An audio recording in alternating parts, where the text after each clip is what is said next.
আজকে আমি সিপিআইএম করি। যখন সিপিআইএম ছিল তখন আমি গভর্নমেন্টকে ট্যাক্স দিই। এবার সিপিআইএম চলে গেল, এলো টিএমসি, তখন কি গভর্নমেন্ট আমাদের টাকা নিচ্ছে না? নিচ্ছে তো। টিএমসি চলে গেল, বিজেপি এলো, তখন গভর্নমেন্ট আমাদের টাকা নিচ্ছে না? নিচ্ছে তো। তার মানে আমি যেই পার্টি করি দ্যাট ডাজন্ট ম্যাটার, গভর্নমেন্ট যেই পার্টি হবে সে আমাদের ট্যাক্স তো নেবে। তাহলে আমার অধিকার আছে পাল্টি মারা, তুমি চেঞ্জ করতেই পারো।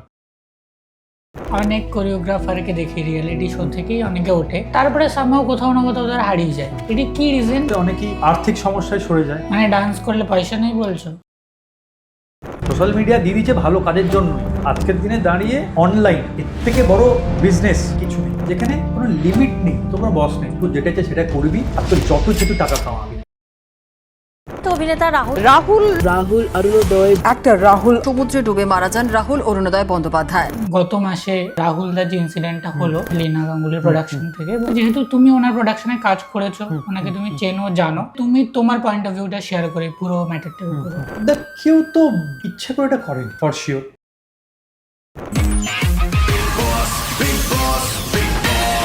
তোমার বিগ বসের জার্নিটা, তোমার আর এনা শাহ, তোমাদের একটা লাভ স্টোরিওয়ালা একটা অ্যাঙ্গেল ছিল। এর আসল ঘটনা কি? অ্যাকচুয়ালি কি প্রেম সেমের ব্যাপার ছিল, নাকি পুরোটাই টিআরপির জন্য, আমাদেরকে দেখানোর জন্য? প্রথম সবাইকে ভালো লাগে, অবভিয়াসলি এনা খুব সুন্দর দেখতে।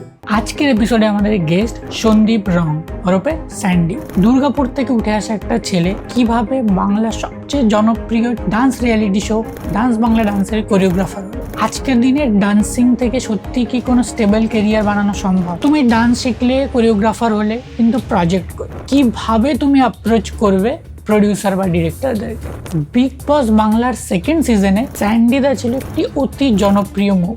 অনেক কন্ট্রোভার্সি, অনেক কিছু ছিল সেই সময়। বিগ বসের নেক্সট সিজন আবার আসছে। কি হয় অ্যাকচুয়াল বিগ বসের ভিতরে? আমরা তো শুধু জাস্ট বাইরে থেকে দেখি, যেটা টেলিভিশনে দেখায়। ভিতরে কি প্রসেস চলে, সেই প্রত্যেকটা জিনিস স্যান্ডিদা শেয়ার করলো আজকের এপিসোডে। এছাড়াও ফিল্ম ইন্ডাস্ট্রির অনেক এমন কথা যেগুলো হয়তো তোমাকে নতুনভাবে ভাবাতে হেল্প করবে। সো আজকের এপিসোডটা তাদের জন্য যারা চাও পারফর্মিং আর্টস এই প্রফেশনে কিছু করতে, ডান্সিং, কোরিওগ্রাফি, অ্যাক্টিং, কিভাবে স্যান্ডিদা বাকিদের থেকে আলাদা কিছু করে এই প্রত্যেকটা সেগমেন্টে নিজের একটা জায়গা করে তুলেছে। কিছু তো নিশ্চয়ই আলাদা করেছে, কি স্ট্র্যাটেজি আলাদা ছিল যেটা ওকে বাকিদের থেকে আলাদা করে, এই পুরো জিনিসটা তোমরা জানতে পারবে আজকের এপিসোড। সো একদম শেষ অব্দি এপিসোডটা দেখো, সাবস্ক্রাইব করে রাখো আমাদের চ্যানেল, কারণ তোমাদের একটা সাবস্ক্রাইব আমাদেরকে মোটিভেট করে এরকম ভালো ভালো এপিসোড করতে। সো দেখে নাও পুরো এপিসোডটা এবং জানিও কেমন লাগলো।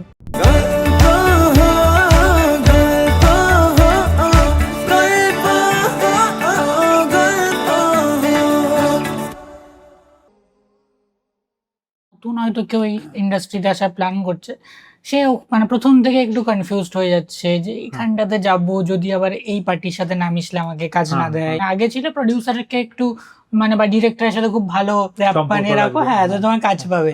এখন হয়ে গেছে একটু পলিটিশিয়ানদের সাথেও তোমাকে একটু থাকতে হবে, হ্যাঁ তাহলে তোমার একটা ব্যাপার স্যাপার হবে। এইটা কিন্তু শুধু আমাদের ইন্ডাস্ট্রি বলে না, মানে আজকে আমি যদি আইটি সেক্টরে যাই বা আমি যে কোনো সেক্টরেই যাই, আমাকে আমার সুপিরিয়রকে খুশি রাখতে হবে, এটা একটা তো চলে এসছে, সেটা আমি তুই মিলে ভাঙতে পারবো না।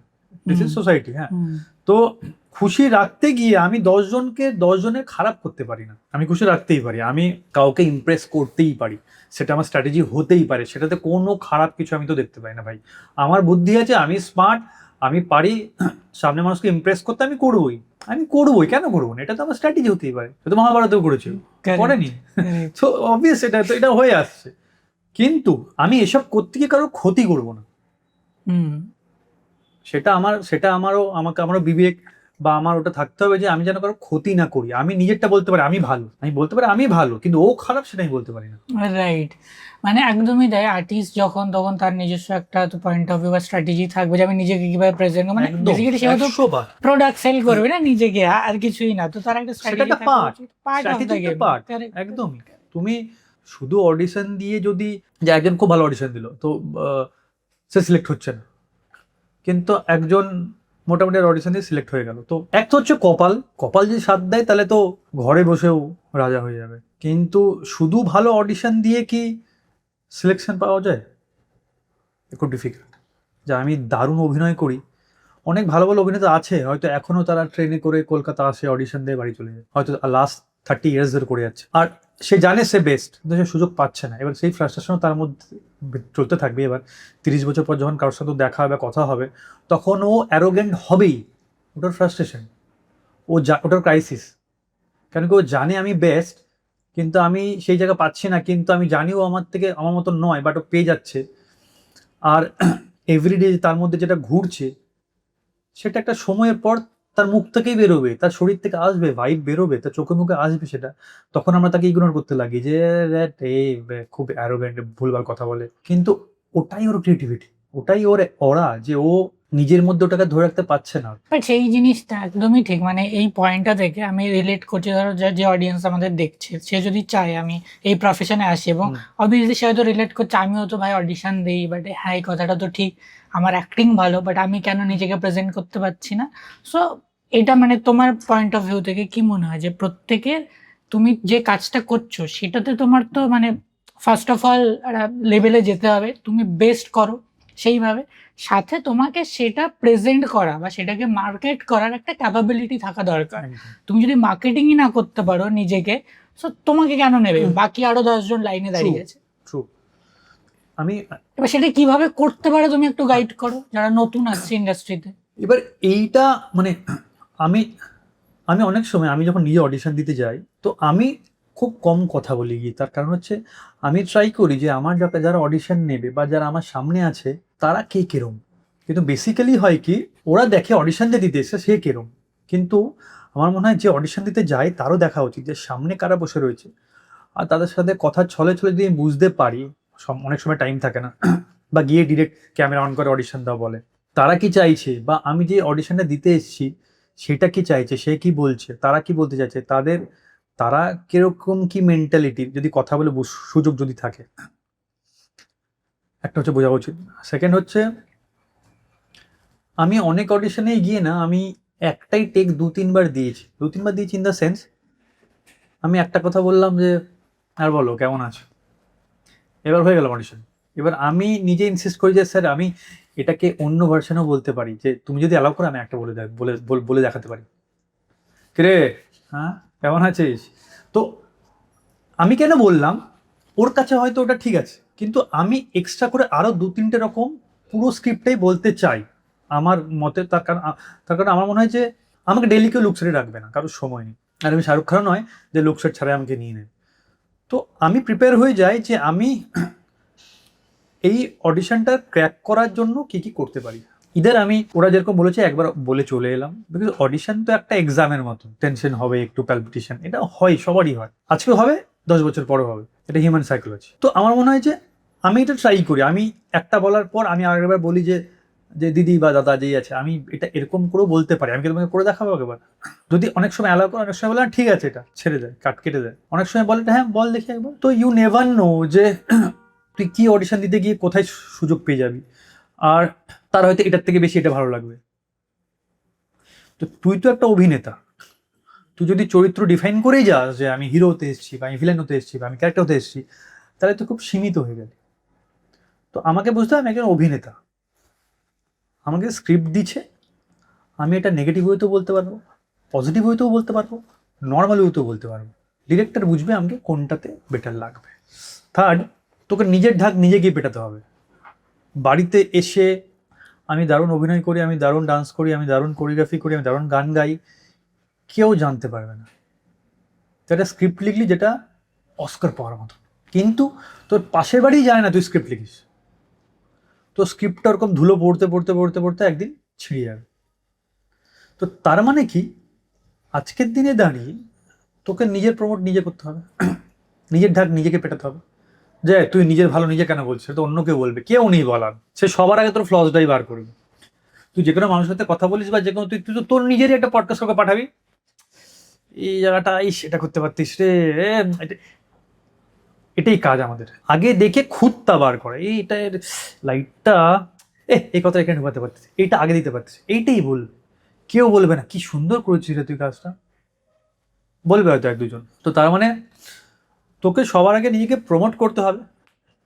সোশ্যাল মিডিয়া দিয়ে দিচ্ছে ভালো কাজের জন্যই, যেখানে তুই এই অফিসে বসে মালদার একটা বাড়িতে ঢুকিয়ে দিতে পারছিস, ইউএসের একটা বাড়িতে ঢুকিয়ে দিতে পারছিস, গ্রিসের একটা বাড়িতে ঢুকিয়ে দিতে পারছিস। তো আর কি দেবে? এর থেকে বড় অপরচুনিটি আর কি আছে? তুই গাড়িতে বসে বসে সবার বাড়িতে ঢুকে যেতে পারছিস, যেখানে লোক জানছে যে গল্প হোক বলে একটা পডকাস্ট আছে, যেখানে এমনি এমনি লোকজনকে ডেকে এরকম এরকম গল্প শোনাচ্ছে বা এরকম জিনিস তুলে ধরছে। তার কি ঠেকা লেগেছে এগুলো করা, তাই না? সে অন্য কোনো কাজ করতেই পারতো, নিজেকে হিরো বানাতেই পারতো, নিজেকে অভিনয় করতে পারতো, গান শিখতে পারতো, নাচ করতে পারতো।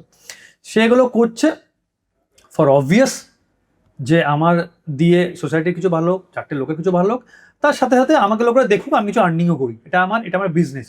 আজকের দিনে দাঁড়িয়ে এই প্ল্যাটফর্ম মানে অনলাইন, এর থেকে বড় বিজনেস বা এর থেকে বড় প্ল্যাটফর্ম বলি বা জনরা বলি কাজের কিছু নেই, যেখানে কোনো লিমিট নেই। আমার কোনো বস নেই, তুই যেটা চাই সেটা করবি, আর তোর যত ইচ্ছে তুই টাকা কামাবি তোর উপর। কেউ তোকে বলবে না তোমাকে এত স্যালারি দিচ্ছি কেন করছো না, এত স্যালারি দেবো কেন করছো এটা। তুই ইউএস থেকে টাকা পাবি ভাই, ডলারে টাকা কামাবি, কিন্তু কাজ করছিস রুপিসে, আর ট্যাক্স কেটেই তোকে দেবে, কারো কিছু বলার নেই। তো আর কি অপরচুনিটি দেবে মানুষকে? এটা বিশাল ব্যাপার। যদি কেউ ঠিকঠাক সৎ পথে যদি করতে পারে তাহলে তাকে কেউ আটকাতে পারবে না। মানে আজকের দিনে কথা বলাটাও বিক্রি হচ্ছে। তো যারা বলে যে আমার কাছে কাজ নেবে, আমি কাজ করতে চাই, আমি কাজ পাচ্ছি না, সে কিন্তু ভুল করছে, ওই সময়টা নষ্ট করছে। ও যে বলছে যে আমি কাজ পাচ্ছি না, আমাকে টাকা নেই, সেটাই বলুক, সেটার জন্য টাকা পাবে ও। কারণ আমরা না একটা রিল স্ক্রল করতে গিয়ে আটকে যাই, পরপর 5টা দেখবই, যে যতই বলুক আমি ফোন ইউজ করবো না, ফোন ইউজ করি না, একটা রিল ঘোরালে আর পরপর 4টে দেখবেই। সে অভ্যেস হয়ে গেছে, আর কিছু করার নেই, আমরা ঢুকে গেছি এরকম ট্র্যাপ। তো প্রমোশন খুব ইম্পর্টেন্ট। তোমাকে আচ্ছা জিদ্দাকে কোথাও দেখা যায় না, হ্যাঁ জিতের মতন হতে হবে, কিন্তু জিদ্দা তো একটাই আছে, তুই তো জিদ্দা হতে পারবি না, আমি তো জিদ্দা হতে পারবো না। এই জন্য আমাকে পাবলিক প্ল্যাটফর্মটা ইউজ করতে হবে। আমাকে দেখো, আমি মার্শাল পারি, আমি ফাইট পারি, আমি বাইক চালাতে পারি, আমি হর্স রাইডিং পারি, আমি অভিনয় পারি, নাচ পারি, গান পারি, সব পারি। তোমার লাগলে আমাকে দেখতে পারো। আমি পাঞ্জাবি পরে ভালো লাগছে, আমি শার্ট পরে ভালো লাগছে, আমি স্যান্ডেল পরে ভালো লাগছে, আমি খালি গায়ে ভালো লাগছে। এটা কি কেউ বসে থাকবে তোকে ডেকে বলবে তোর ডেলি লুক সেট করবো? কেউ দেখবে না। সোশ্যাল মিডিয়া স্ক্রল করতে করতে ইচ্ছা, এই ছেলেটা কি রে, একে ডাকতো দেখি, এরকমই তো হয়। এরপর তোমার কপাল, তুমি গেলে, তুমি ক্র্যাক করতে পারলে কি না, এটা হতে হতে হয়ে যাবে। তুমি যদি মানে honesty is the best policy, হার্ডওয়ার্কের কোনো বিকল্প নেই, আর দের ইজ নো শর্টকাট। হতে পারে না, ওই ভাঙাচোরা রাস্তাই পাবে, গাড়ি খারাপ হয়ে যাবে, তার থেকে সোজা যা, একটু টাইম লাগবে, পৌঁছে যাবে। একদমই, মানে যেটা হওয়ার হবে, তোমার হার্ডওয়ার্ক থাকবে, বাট এইগুলো কয়েকটা পয়েন্টার্স যেটা যদি তুমি ইমপ্লিমেন্ট করো, দেন হয়তো তুমি একটু বাকিদের থেকে একটু স্পিড আপ করতে পারবে পুরো আর গেমটাকে। অনেক আমি একটা দেখেছি, অনেকেই বলে এই সোশ্যাল মিডিয়া আমি করতে পারি না, রিল বানাতে পারি না, কথা একদম। বলতে পারি না। আরে ভাই তাহলে কি পারিস? না আমি এগুলো করবো না, আমি একবারে ওইতে আসবো। আরে ভাই এগুলোই করতে হবে তোকে, তোকে তো লোকজন জানবে তুই করিস না, চল ঠিক আছে তুই ঘরে বসে থাক। এবার জানবে কি করে? আজকে মুকেশ ছাবড়া জানবে কি করে তুই কি করিস? তোকে তো কোথাও তো কাটা এগিয়ে আসতে হবে, যে স্যার আমি পারি, ক্লাসে হাত তো তুলতে হবে। যাবি, না পারলে আবার আসবি, দেওয়ালে দাঁড়িয়ে রয়েছিস তুই, ভেঙে ঢুকবি না। যদি হয় এক পা করে এগোবি, আগেই পিছনেই আছিস, দেওয়ালেই আছিস, আর কোথাও যাওয়ার নেই। এরপর আর ভেবে আমার মান, আমার সম্মান, আমার ওই ভেবে লাভ নেই। তুই দেওয়ালেই লেগে চিপকে আছিস, চেষ্টা কর তাহলে এগোবি, আর নাহলে দেওয়ালেই দাঁড়িয়ে থাকবি সারাদিন। Correct. কিচ্ছু করার নেই, এটাই ইজি খুব, কমপ্লিকেশনসের কোনো জায়গা নেই। আমি নিজেকে প্রমোট করব, ডেলি ট্রাই করবো নতুন কিছু, যদি সময় থাকে নতুনত্ব শিখবো। আমি এখন এবার উইপেন শিখছি, আমি এখন দেখবি আজকে একটা ভিডিও ছেড়েছি, এখন আজকে শোট নিয়ে ফাইট শিখছি। এবার তো আমি জেনে যাচ্ছি, যদি কোনোদিন কারোর মনে হয় যে হ্যাঁ বাংলাতেও শোট ফাইট দেখাবো, বা নানচাক দেখাবো, বা গদা নিয়ে ফাইট দেখাবো, মার্শাল আর্ট দেখাবো, লাগতেই পারে কারো। আমার না শিখে রাখার কি আছে? আমি যত নিজেকে এনহ্যান্স করব, আমি সামনে তাই কাজ পাবো। Right. এগুলো নিজের আপস্কিলের উপরে, নিজের খিদে আর কি। একদমই উচিত সেটা, যে যদি কেউ অভিনয় করতে আসে তার তো সেটা সব জানাই উচিত। হ্যাঁ, Dance করে, এটাও বলে অভিনয়- দাও যে যদি আজকে কেউ অভিনয় করতে আসে, হ্যাঁ, তার মাস্ট কোন কোন জিনিসগুলো জানা দরকার। এবার অনেকেই ভাবে যে আমি একটু মোটা এরকমই থাকবো, আমার লাগবে না এগুলো। মোটার ওটা ইম্পর্টেন্ট নয়, এগুলো তো মানে মানুষের মানে গঠন, এগুলো হতেই পারে, কেউ হেভি, কেউ রোগা, কেউ লিন, যাই হোক, এগুলো নিয়ে কারো মাথা ব্যথা হয় না। কিন্তু এক হচ্ছে তুই ফিট থাক, তুই তো অভিনেতা, তোকে ফট করে বললো ওরা ছাদ থেকে ঝাঁপিয়ে দিয়ে দৌড়ে পালাবি, তুই সেটা পারবি না সবসময়। সবসময় সংলাপ বললে তো হয় না, শুধু আমি বসে সংলাপ পাঠ করবো শুধু, সেটা তো পারবি না। তুই তো তাহলে নিজেকে ছোট করে দিচ্ছিস। তুই এমন হয়ে থাক যেখানে তুই যে কোনো ক্যারেক্টারে, আজকে তুই যদি শুধু সংলাপে তো ভালো যখন বলছিস, তুই যদি নাচটাও পারিস, তুই যদি ফাইটটাও পারিস, তাহলে তুই তো অন্য জায়গায় নিজেকে চলে গেলি, তোর রাস্তা খুলে দিলি তুই নিজের। অসুবিধা কি আছে? তুই যদি সময় পাস, সময় না পেলে আলাদা ব্যাপার, কারণ কি অনেকেরই ফ্যামিলি চালাতে হয় বা বিভিন্ন কাজ থাকে, হতেই পারে, কিন্তু নিজের জন্য তো সময় বার করতে হবে। সময় তো বার করতে হবে। স্নান করছিস, সাবান লাগাচ্ছিস, শ্যাম্পু করছিস, তার সাথে সাথে ভিতরটাকেও তো কিছু তার জন্য তো করতে হবে। তো নিজেকে ফার্স্ট তো হচ্ছে love yourself and pray for others. কিছু প্রে করতে হলে অন্য কারোর জন্য কর, বাট ভালো নিজেকে বাস। কারণ তোকে প্রে করার তোর ফ্যান, বাবা মা, ফ্যামিলি, কেউ না কেউ আছেই। তাই নিজের জন্য প্রে করিস না, সেটা হয়ে যাবে। তুই নিজেকে ভালোবাস, that is more than enough. তো যারা অভিনয় করবার জন্য এগিয়ে আসছে বা যারা অভিনয় করতে চায় বা ইন্টারেস্টেড, আমার মনে হয় যে নিজেকে এনহ্যান্স কর না, মনোলগ শ্যুট কর, বাড়িতে ডান্সের ভিডিও শ্যুট কর, বিভিন্ন অ্যাক্টিভিটিস যেগুলো যেগুলো পারি আমরা সেগুলো শ্যুট করি। আমি ছাড়ি, রেগুলার ছাড়ি। কত লোক তো এসছে আমাদের সোশ্যাল মিডিয়া থেকে, তো এসছে রিয়াজ বলে ছেলেটা, কি সুন্দর অভিনয় করে, ও তো সোশ্যাল মিডিয়া থেকে এসছে, আসেনি? ও তো দেখিয়ে দিয়েছে করে ওইসব করলে আমাকে কাজ পাবো না। কেন ভাই, কেন পাবি না? 100 বার পাবি, 100 বার পাবি। এরকম অনেকজন আছে, প্রীতি, প্রেরণা, মুকুল, এরাও তো করে, খুব ভালো কাজ করে এরা, ভালো কাজ করে অভিনয় তো করছে। একদম। কি আটকাচ্ছে? আটকাবে কেন ভাই? ভালো করলে আমার যদি ক্ষমতা থাকে আমাকে ডাকবে। হ্যাঁ, কপাল সাথ দিতে হবে। কপাল কখনই সাথ দেবে? আমরা মনে হয় একটু হার্ড ওয়ার্কিং হলে, চেষ্টা করতে থাকলে একবার না একবার তো দরজা খুলবেই। অ্যান্ড একদমই, তুমি যাদের এক্সাম্পলও দিলে, এই যে তোমার আগের পয়েন্টটার সাথে, যে নিজেকে, নিজের স্কিলটা তো খুব ভালো করে জানো, নিজেকে আপস্কিল করো, সাথে মার্কেটিংও খুব ভালো করো, যাতে বাকিদের থেকে একটু হাটকে লাগে। এই কয়েকজনের জার্নি দেখলেও সেম জিনিসটা রিফ্লেক্ট হবে। এরা খুব ভালো করে নিজেদেরকে মার্কেট করতে জানে, করতে তো হবেই, না হলে বাকিদের সাথে মানে তুমি নিজেকে ডিফারেন্সিয়েট করতে পারবে না। আমি নিজেকে নিজে ভ্যালু দিচ্ছি না, অন্য কেউ দেবে? রাইট। আমি নিজেকে বলছি ভাই আমি এগুলো পারি, দেখ, তাতে আমি কি চুরি করছি? কেন বলবো না? সেটাই কেন বলবো না যে আমি পারি? কেউ যদি জিজ্ঞেস করে তোমার এক্সট্রা কারিকুলার অ্যাক্টিভিটিস কি জানো, আমি লিখবো না? না, বলবো না, লজ্জা লাগছে, কি ভাববে। আরে তোমার সামাও মনে হয় না যে এই যে জিনিসটা, ঠিক আছে, এটা খুব প্র্যাকটিক্যাল, কিন্তু মানে আমাদের সামাও মনে হচ্ছে যে ঠিক আছে, কারণ হয় না যে যে আশেপাশে, মানে কথায় বলে, তুমি তোমার যে 5 জনের সাথে মেলামেশা করো, তুমি ধীরে ধীরে তাদের মতো হওয়া স্টার্ট করো, তোমার মেন্টালিটি সেইভাবে আসে। তা আজকে হয়তো আমরা কথাবার্তা বলছি, এবার যে ছেলেটা বা মেয়েটা ফোনে বা কম্পিউটারে আমাদের এই পুরো ভিডিওটা দেখছে, সে হয়তো এমন একটা পরিবেশে থাকে যেখানে হয়তো বা আমাদের যে সো কল্ড এডুকেশন, সেখানে এই ব্যাপারটাকে খুব ডিমিন করে রাখা হয়, যে না না, নিজেকে এরকম ভাবে বলিস না, লোকে ভাববে বাবা নিজের ডাক নিজে পেটাচ্ছে, তুই কাজে করে দেখা, লোকে তোর নাম এমনি করবে।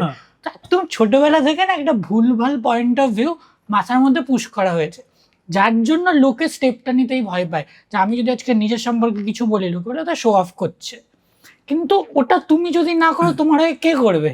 তুমি তো 4টে লোক এক্ষুনি রাখোনি না। সো এটাই আই থিঙ্ক বোঝা দরকার। একদমই ঠিক। শো অফ, আসল কথাটা তো শো অফ না, আমি যেটা পারি আমি সেটা পোর্ট্রে করছি। এক্স্যাক্টলি, ওই টার্মসটা আমরা ভুলভাল লাগিয়েছি। শো 100 বার করবো, কাজ পেলেও করবো, না পেলেও করবো, আমি পারি, আমি দেখাবো।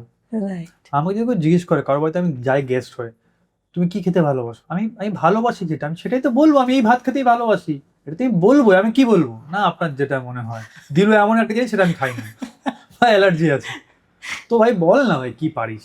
এক্স্যাক্টলি। বসে রয়েছে লোকজন দেখার জন্য যে এটা কেউ পারে, এটা কেউ পারে, এটা কেউ পারে। অডিশন ওরকম লিখে দেয়, মার্শাল আর্ট জানা ছেলে চাই, থিয়েটার আর্টিস্ট চাই, হ্যাঁ এই চাই। এবার কেন লিখে? তাই তো ওরাও লিখতো না, অভিনেতা চাই, চলে আসো। গিয়ে দেখছি ওখানে মার্শাল আর্ট লাগবে, ফাইট করতে হবে ভালো, সে জানেই না। সবাই তাই করছে এখন। ভাই তুমি যেটা পারো তুমি সেটা বলো, তারপর যদি আমার লাগে আমি তোমাকে ডেকে নেবো। রাইট।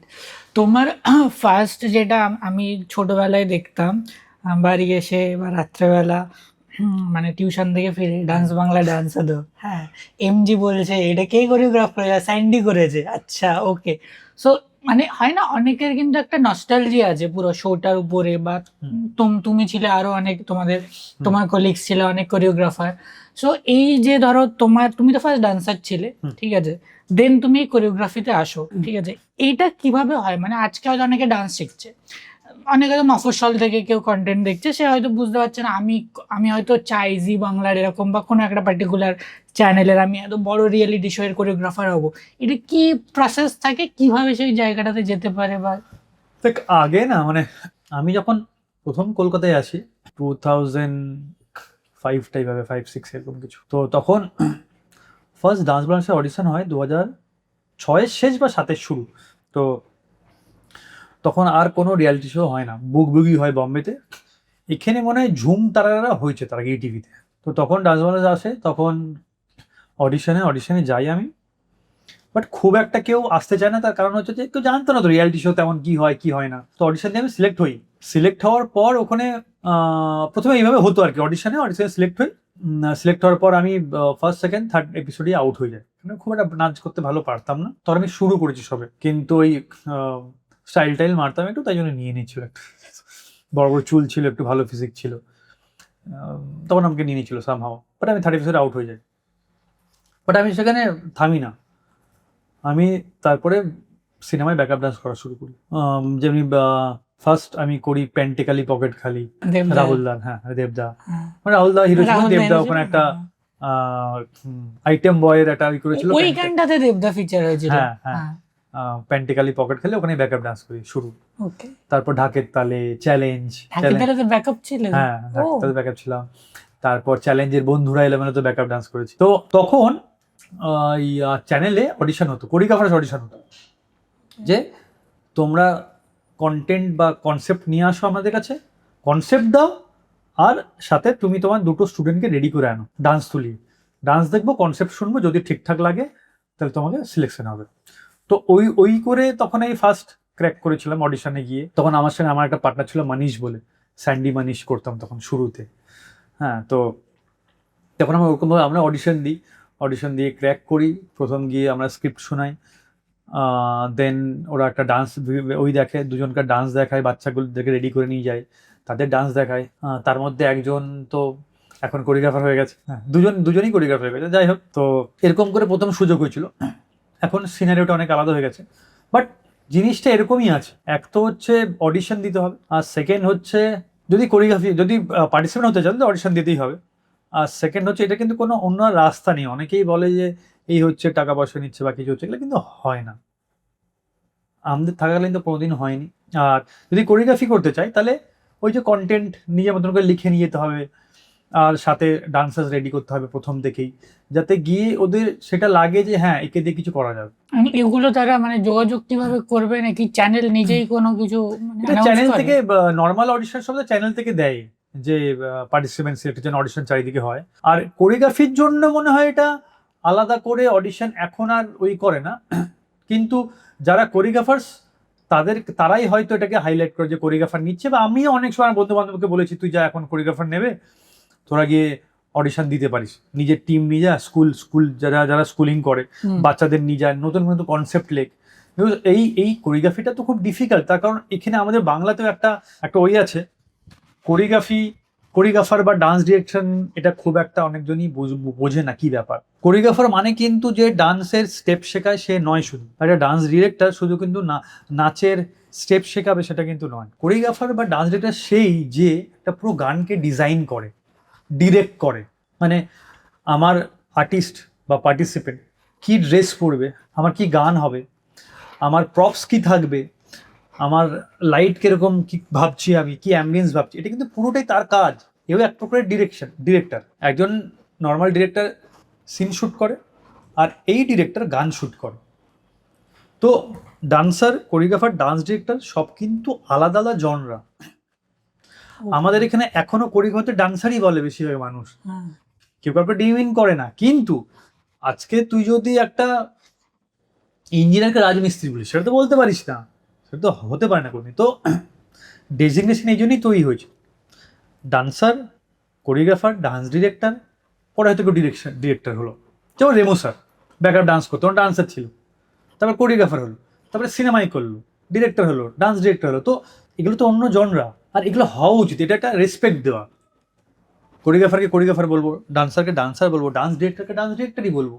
ডান্স ডিরেক্টর কোরিওগ্রাফারের মধ্যে কি পার্থক্য? সিনেমায় যারা গান শুট করে তাদেরকে ডান্স ডিরেক্টর বলা হয় আমাদের অ্যাসোসিয়েশন বা গিল্ড থেকে। ওকে, আমাদের কার্ডে ডান্স ডিরেক্টর লেখা থাকে। আর যখন আমরা রিয়ালিটি শো করছি তখন কোরিওগ্রাফার বলা হয়। তার কারণ হচ্ছে রিয়ালিটি শোতে একজন আলাদা ডিরেক্টর থাকে যে এপিসোড শুট করছে, ওকে, ওকে। আর কোরিওগ্রাফার ওখানে কি করছে, অ্যাম্বিয়েন্সটা সেট করছে, কি ড্রেস পরবে, কি ডান্স হবে, কি স্টাইল হবে, এইগুলো। এ হচ্ছে কোরিওগ্রাফার। আর ডান্স ডিরেক্টর করছে নিজে শুট করছে গানটাকে। কিন্তু রিয়ালিটি শোতে কোরিওগ্রাফাররা নিজে গান শুটটা করে না, রাইট। তাই জন্য ওটা কোরিওগ্রাফার। আর ডান্স ডিরেক্টর সে যে গানটাকে নিজে শুট করছে, ডিরেক্টরই ও বলবে কি লেন্স, কি ক্যামেরা হবে, কি লাইট হবে। কিন্তু রিয়ালিটি শো সেটা বলতে পারে না। কোরিওগ্রাফার কি করে, সেট করে দেয়, দেন ডিরেক্টর নিজের মতন করে শুট করলো। তার মধ্যে তার কিছু ইম্প্রোভাইজেশন থাকলে বলতে পারে যে দাদা আমি চাইছিলাম শুরুতে এদিকে শুধু লাইটটা থাকুক, এদিকটা অন্ধকার থাকুক, দেন এটা রিভিল হওয়ার পর আমি এটা রিভিল করবো, এটা বলতে পারে সে কোরিওগ্রাফার। তার মানে বাংলা এটা সবার জানা উচিত, এটা বম্বেতে কিন্তু প্রপারভাবে আছে যে ডান্সার, কোরিওগ্রাফার আর ডান্স ডিরেক্টর সবাই কিন্তু আলাদা, কোনোটাই ডিমিন করার জায়গা নেই। কিন্তু এই ডেজিগনেশনটা বা এই নামটা কোনো একটা কারণে তো দিয়েছে, যেরকম সব প্রফেশনেই আছে সেরকম এই প্রফেশনেও এটা আছে। এটা আমি অনেকবার ফেস করছি, তাই নিয়ে বলতে পারছি। আর অনেক সময় আমার খারাপও লেগেছে, মিথ্যে বলবো, অনেক সময় খারাপও লেগেছে। তার কারণ আমি তো একটা সময় ডান্স করেছি, আমি ডান্সার ছিলাম, proud to be a dancer. কিন্তু তারপর তো আমি নিজেকে আপলিফট করে কোরিওগ্রাফার হয়েছি, তারপরে আপলিফট করে আমি ডান্স ডিরেক্টরে এসেছি। তো আমি সেটা কেন শুনতে পারবো না? কেন এখনো বলবে যে আরে এই তো ডান্সার, খুব ভালো ডান্সার? অবভিয়াসলি ভালো ডান্সার, তার সাথে সেটাও বলো যে ও ডান্স ডিরেক্টরও। এটুকু তো সম্মান দেওয়াই উচিত আমার মনে হয়। অ্যান্ড এই যে ধরো কোরিওগ্রাফি অ্যান্ড ডান্স ডিরেক্টর, এই ব্যাপারটা আই থিঙ্ক অনেকেই জানতো না। অনেকেই জানে না। এই হয় না সিনেমার কোরিওগ্রাফি করছো মানে হয়তো সেটা, বাট আমার মনে এটাও প্রশ্ন ছিল যে ধরো যখন তুমি ক্যামেরার সামনে আসছো, মানে ব্যাকে কোরিওগ্রাফি করা স্টেজ পারফরমেন্স হচ্ছে, তুমি দেখে দিলে কোনো ক্যামেরা নেই, জাস্ট অডিয়েন্স সামনে। বাট যখন তুমি ক্যামেরার সামনে করছো সিনেমা বা জাস্ট এনি প্ল্যাটফর্ম, জাস্ট ক্যামেরার সামনে, তখন তোমার অনেক টেকনিক্যালিটিস জানতে হচ্ছে, একদম। যে কিভাবে শর্ট টেকিং হয়, কিভাবে কোন ক্যামেরা কোথায় বসবে, কোন অ্যাঙ্গেল, লাইটস কিভাবে আসবে, যেটা হয়তো নর্মাল শোতে অনেকটা আলাদা থাকে। তো এইটার কি প্রসেস থাকে, মানে এগুলো ধরো তুমি তো নিজের আগে মানে অবভিয়াসলি তুমি ডান্স শিখেছো বা কোরিওগ্রাফি করতে, এইটা তুমি কি কোথা থেকে শিখেছো বা নাকি এটা কি ওয়ে আউট মানে থাকে? যখন আমি ডান্স মানে গান ডিরেক্ট করছি, হ্যাঁ, না অ্যাজ সাচ তো কোথাও শিখিনি এটা। আর এটা না শিখেও খুব একটা লাভ হয়, লাভ একদম হয় না বলবো না, থিওরি জিনিস জানা ভালো, কিন্তু আমি কোথাও শিখিনি। আমি থাকতে থাকতে শিখেছি, অ্যাসেস করেছি অনেক জায়গায়, অনেক জায়গায় থেকেছি, দেখেছি। আর আমি সবসময়তেই যখন মানে কোরিওগ্রাফি করতাম, আমি প্রথম থেকে একটু এইসবে রিসার্চে ছিলাম সবসময়, যে লাইটটা কিভাবে করব। আর এখন তো ইউটিউব আছে বা অনেক বন্ধু বান্ধব আছে যারা আমার তখন চেনাশোনা, যারা কোরিওগ্রাফি করে, বম্বেতে করে, আমি বম্বেতে ছিলাম কিছু বছর। হ্যাঁ, তো অনেকজনকে অ্যাসিস্ট করেছি, সালমান ইউসুফকে অ্যাসিস্ট করেছি। হ্যাঁ, সুমিত সাহিল যে মির্জা করলো আমাদের, ওনারা কোরিওগ্রাফার বম্বের ভালো, ওদের অ্যাসিস্ট করেছি। হ্যাঁ, এরকম অনেকজনকে অ্যাসিস্ট করেছি। তো বাবা স্যারের অনেক কাজ দেখেছি সামনে থেকে। তো কারণ আমি যখন ব্যাকআপ করতাম, আমার তখনই মানে আমার ড্রিম ছিল যে যে এরকম, আমি তখন দেবদাকে দেখতাম আর বাবা স্যারকে দেখতাম, তখন বলতাম যে এরকম একদিন আমিও করব।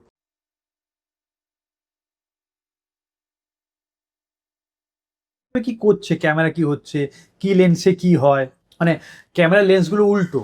যদি কারোকে বলি 15 লেন্স ধরতে, এবার নর্মাল সেন্সে লোকের ভাবে তাহলে তো টাইট হয়তো, বাট 15টা অনেকটা ওয়াইড, 100 মানে টাইট। ওকে, তো এই অঙ্কগুলো তো আলাদা, এগুলো তো নর্মাল লোক বুঝতে পারবে না। ঠিক ঠিক ঠিক। আপনি বলে 15 লেন্সে ধর, তার মানে পুরো ওয়াইড চাইছে। আমাদের এই পুরো দুজন বসে আছি, পুরোটা পাচ্ছি। ওকে, কিন্তু এটা যদি 100 লেন্সে ধর, তার মানে তোকে পুরো টাইটে চলে গেছে। এফপিএস কি, ফ্রেম পার সেকেন্ড কতটা হয়, হাই স্পিড কি, নর্মাল কি, 24-এ কখন শুট করবো, 26-এ কখন শুট করবো, 50-এ কখন শুট করবো, এইগুলো তো জানতেই হবে।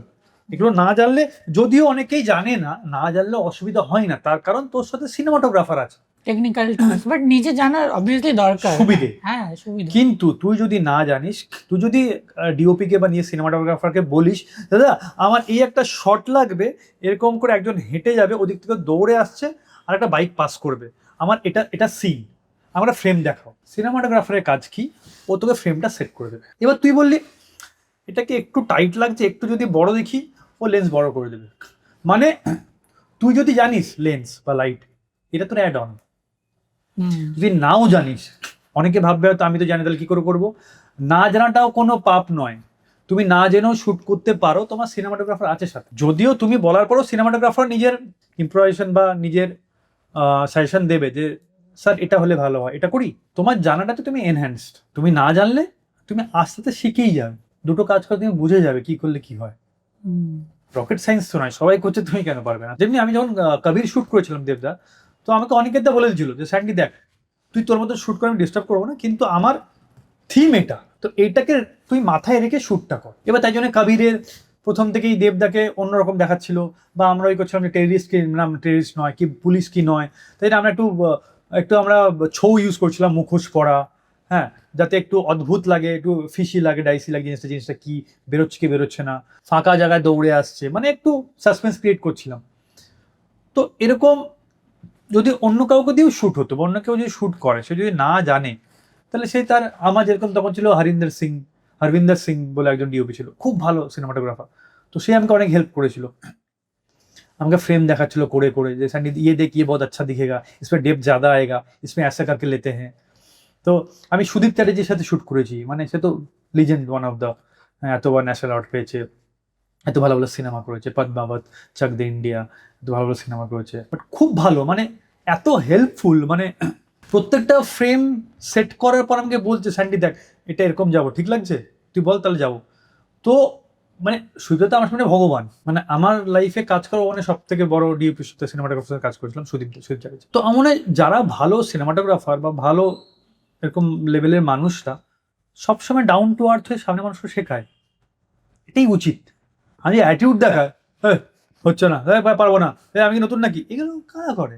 এগুলো একদমই করা উচিত না। আমি যদি সামনে মানুষকে শেখাই, ও কাল চারটে ভালো কাজ করে আমারই নাম বলবে। আজকে আমি সুতার নাম বলছি কারণ আমি ফেস করেছি, কত ভালো একজন মানুষ, সে আমাকে অনেক কিছু শিখিয়েছে, লাইট কোথায় প্লেস করা উচিত। একটা জায়গায় লাইট প্লেস করেছিল, আমি না বারবার বলছিলাম ডান্সারকে ঢাক, ওটাকে ঢাক, বাট তারপরে বুঝালো যে ওই সোর্সটা লাগবে, ওটা ঢেকে দিলে তো নষ্ট হয়ে যাচ্ছে ব্যাপারটা, ওই সোর্সটা লাগবে স্যান্ডি। ডান্স বাংলা ডান্সে তুমি যে সময় ছিলে সেই সময় আমাদের লেজেন্ড মিঠুন চক্রবর্তীও ছিল। সো এরকম কোনো মুভমেন্ট আছে যেটা হয়তো আমরা অনস্ক্রিন দেখিনি, বা অফ স্ক্রিনে তোমাদের কেমিস্ট্রি কেমন বা মানুষটা কেমন?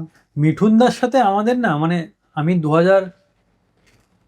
2007 থেকে মিঠুনদার সাথে, তো মিঠুনদা এমন, মানে আমার ফ্যামিলির মতন আমরা ছিলাম, মানে মিঠুনদার সঙ্গে আড্ডা মারা, যখন শ্যুট হচ্ছে না তখন মিঠুনদার রুমে গিয়ে বসে মুড়ি বাদাম খাওয়া, মিঠুনদার গল্প শোনা, তো এগুলো আমরা প্রথম থেকে হয়েছে। মিঠুনদা প্রচণ্ড ওই, মানে যেই শ্যুট শেষ হলো মিঠুনদার সঙ্গে বসে মিঠুনদার গল্প শোনা, তখন কি হতো কি করেছে, অনেক সময় গল্প করেছে যে মিঠুনদা কিভাবে মানে বম্বে যাওয়া বা এইখানে থাকাকালীন কি কি প্রবলেম, কি সুবিধে, কি করলে কি হবে, সব রকমের গল্প মিঠুনদার সাথে আমাদের হতো। আর মানে ক্যামেরা ছাড়া না মানুষটা না নিজের অ্যাজ ইফ নিজের বাবার মতনই একজন বসে আমাদের সাথে আড্ডা মারছে, গল্প করছে, ইয়ার্কি ঠাট্টা করছে।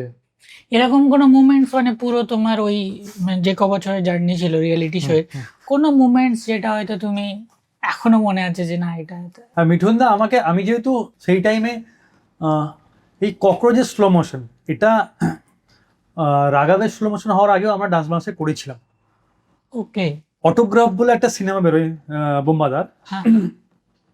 তো ওটার প্রমোশনাল ওইটা আমি জিতে করেছিলাম ডান্স বাংলাদেশ। তো তখন আমি আমাকে আমার মতন থাকতে দাও গানটায় আমি একটা কোরিওগ্রাফ করেছিলাম, একটা পারফর্ম করেছিলাম আমার পার্টিসিপেন্টদের দিয়ে। তখন ওখানে আমি স্লো মোশন করেছিলাম 2010-এ।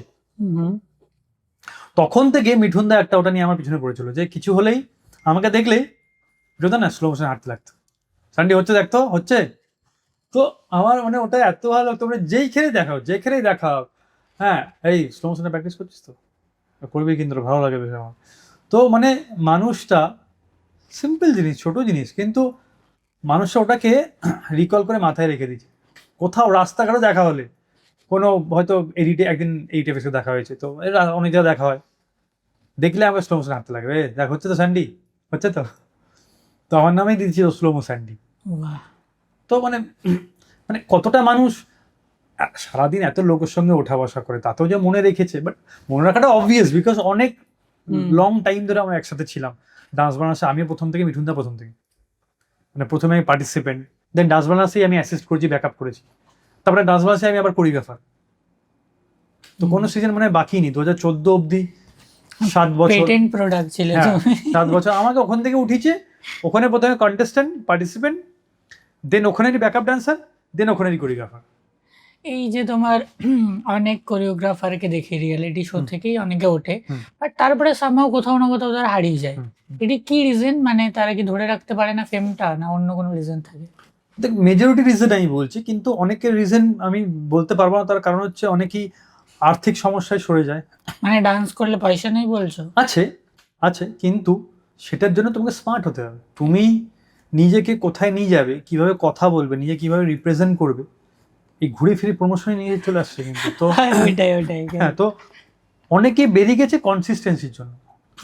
তোমার কাছে প্রচুর নৌকো আছে, তুমি ওই পারে যাবে, এবার তুমি একটাই নৌকোয় পা দিয়েছো, সেটা যদি স্লো চলে, এবার তুমি চালাকি করে ভাববে যে পাশের নৌকোটা ফাস্ট যাচ্ছে, ফট করে ওটাই শিফট হয়ে যায়।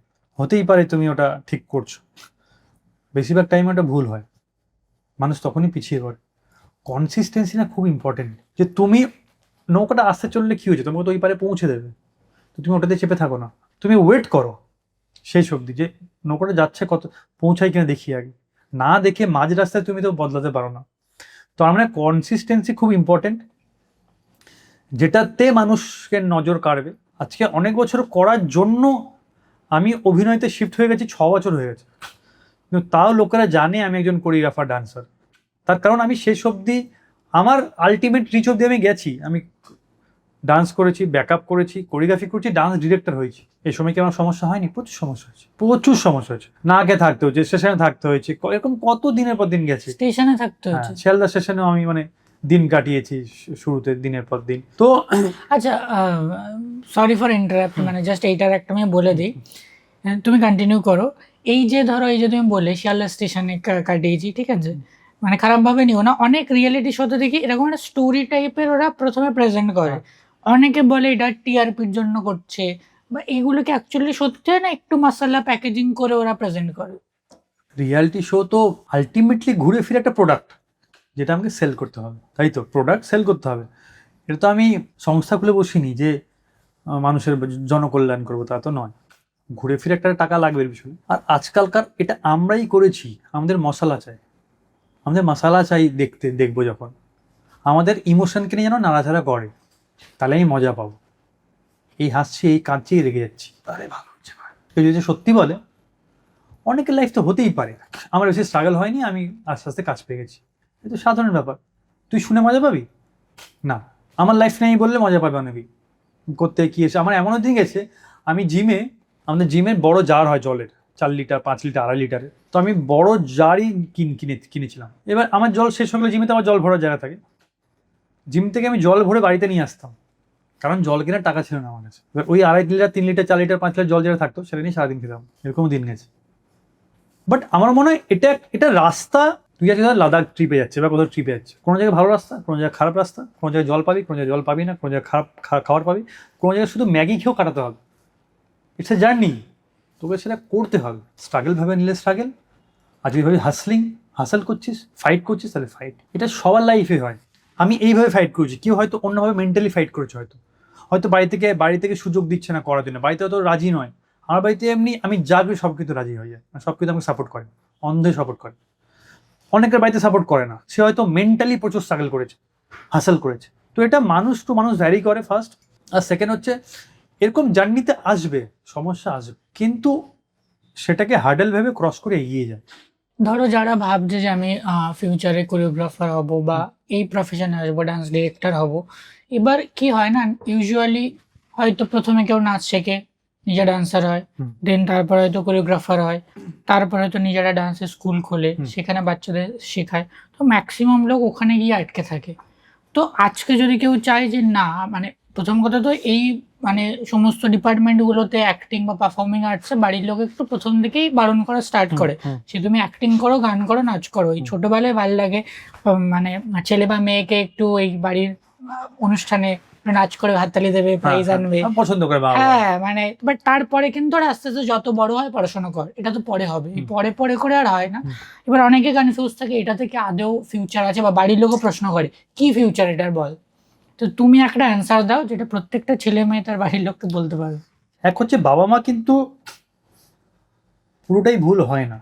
আমরা বলি হয়তো আমাকে সাপোর্ট করছে না, সাপোর্ট করছে না, সাপোর্ট করছে না, কিন্তু সাপোর্ট করছে না তার তো ভ্যালিড রিজন আছে।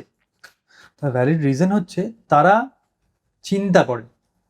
আমরা বাবা মা হইনি বলে আমরা সেই ব্যাপারটা ভাবতে পারবো না যে আমার সন্তান, আমার একজন অংশ বড় হয়ে কাজ পাচ্ছে না, খেতে পাচ্ছে না, প্রবলেম ফেস করছে, সেটা আমি কোনোদিন ভাবনা তো আসতে দিতে পারি না। তাই জন্য বাবা মাকে দোষ দিয়ে আমাদের লাভ নেই। এবার ফিউচার আছে কি নেই, এইভাবে দেখতে গেলে তো কোনো কিছু তাদের ফিউচার নেই। আমি পড়াশোনা করেও না কাজ পেতেই পারি, বহু ইঞ্জিনিয়ার ডক্টর বসে আছে বাড়িতে, কাজ নেই। তোমাকে নিজের এক হচ্ছে কনসিস্টেন্সি, আর হচ্ছে তোমার পোটেনশিয়াল তোমাকে দিনের পর দিন বাড়াতে হবে। তোমার হার্ডওয়ার্কে লেগে থাকতে হবে যে তুমি যে কাজটা করছো পজিটিভ হয়ে তোমাকে নিয়েও যেতে হবে। এই যে তুই বললে এখন অনেকজন ক্লাসে গিয়ে আটকে গেছে, তার কারণ হচ্ছে সে সেই জায়গা থেকে সাফিসিয়েন্ট টাকা পাচ্ছে, তাই সে আটকে গেছে, কমফর্ট জোন চলে এসছে একদম। কিন্তু এবার আমার স্বপ্ন যেমনি ওটা ছিল না। আমি যখন ক্লাসেস করতাম, লাস্ট আমি ক্লাসেস বন্ধ করি 2018-তে, আমার প্রায় 25টা ক্লাস ছিল। ক্লাস থেকে আমার প্রায় 2 লক্ষ একটু বেশি কিছু টাকা আসতো, 2 লাখ টাকা তো আসতোই। সবাই কেটে কুটে ধরলাম 1,80,000 আসতো। আমি ক্লাস বন্ধ করি একদিনই, সব ক্লাস অফ করে। সাথে আমি কোরিওগ্রাফি করতাম, ডান্স ডিরেকশন, সিনেমায় কোরিওগ্রাফি করতাম, মানে ডান্স ডিরেক্ট করতাম। তো তখন ওখান থেকে আর কিছু টাকা আসতো, আর টুকটাক এদিক ওদিক আরও আমি গেস্ট হয়ে যেতাম, হাবি জাবি টুকটাক করতাম, তো আরও টুকটাক চলে আসতো। তো আমি এনাফ টাকা কামাতাম, কিন্তু আমার স্বপ্ন সেটা ছিল না। এবার আমি কি ঠিক করেছিলাম? আমি বলবো না অন্যদেরকে এটা করতে, বাট আমি এটা করেছিলাম তার কারণ আমার স্বপ্ন অন্য কিছু ছিল। আমার স্বপ্ন ছিল আমি স্ক্রিনের সামনে আসবো। আর কেন এসেছিল, কোথাও একটা রেসপেক্ট খুব কম আমাদের এখানে কোরিওগ্রাফারদের, কোথাও একটা রেসপেক্ট কম। আর সেটা দায়ী হয়তো আমরাই, সব মানতে মানতে মানতে মানতে আমরা হয়তো কোথাও একটা এরকম হয়ে গেছিলাম যে রেসপেক্ট ছাড়াও আমরা কাজ করছিলাম। বাট আমি সেটাতে রাজি নই। কাজও দরকার, সম্মানও দরকার, সব মানুষেরই দরকার, সেটা একজন রিক্সাওয়ালা হোক বা একজন ডক্টর হোক। 2020-তে লকডাউন, 21 থেকে আমি অভিনয়ের চেষ্টা শুরু করি। 21 শেষ হওয়ার আগে আমার সব টাকা শেষ হয়ে যায়।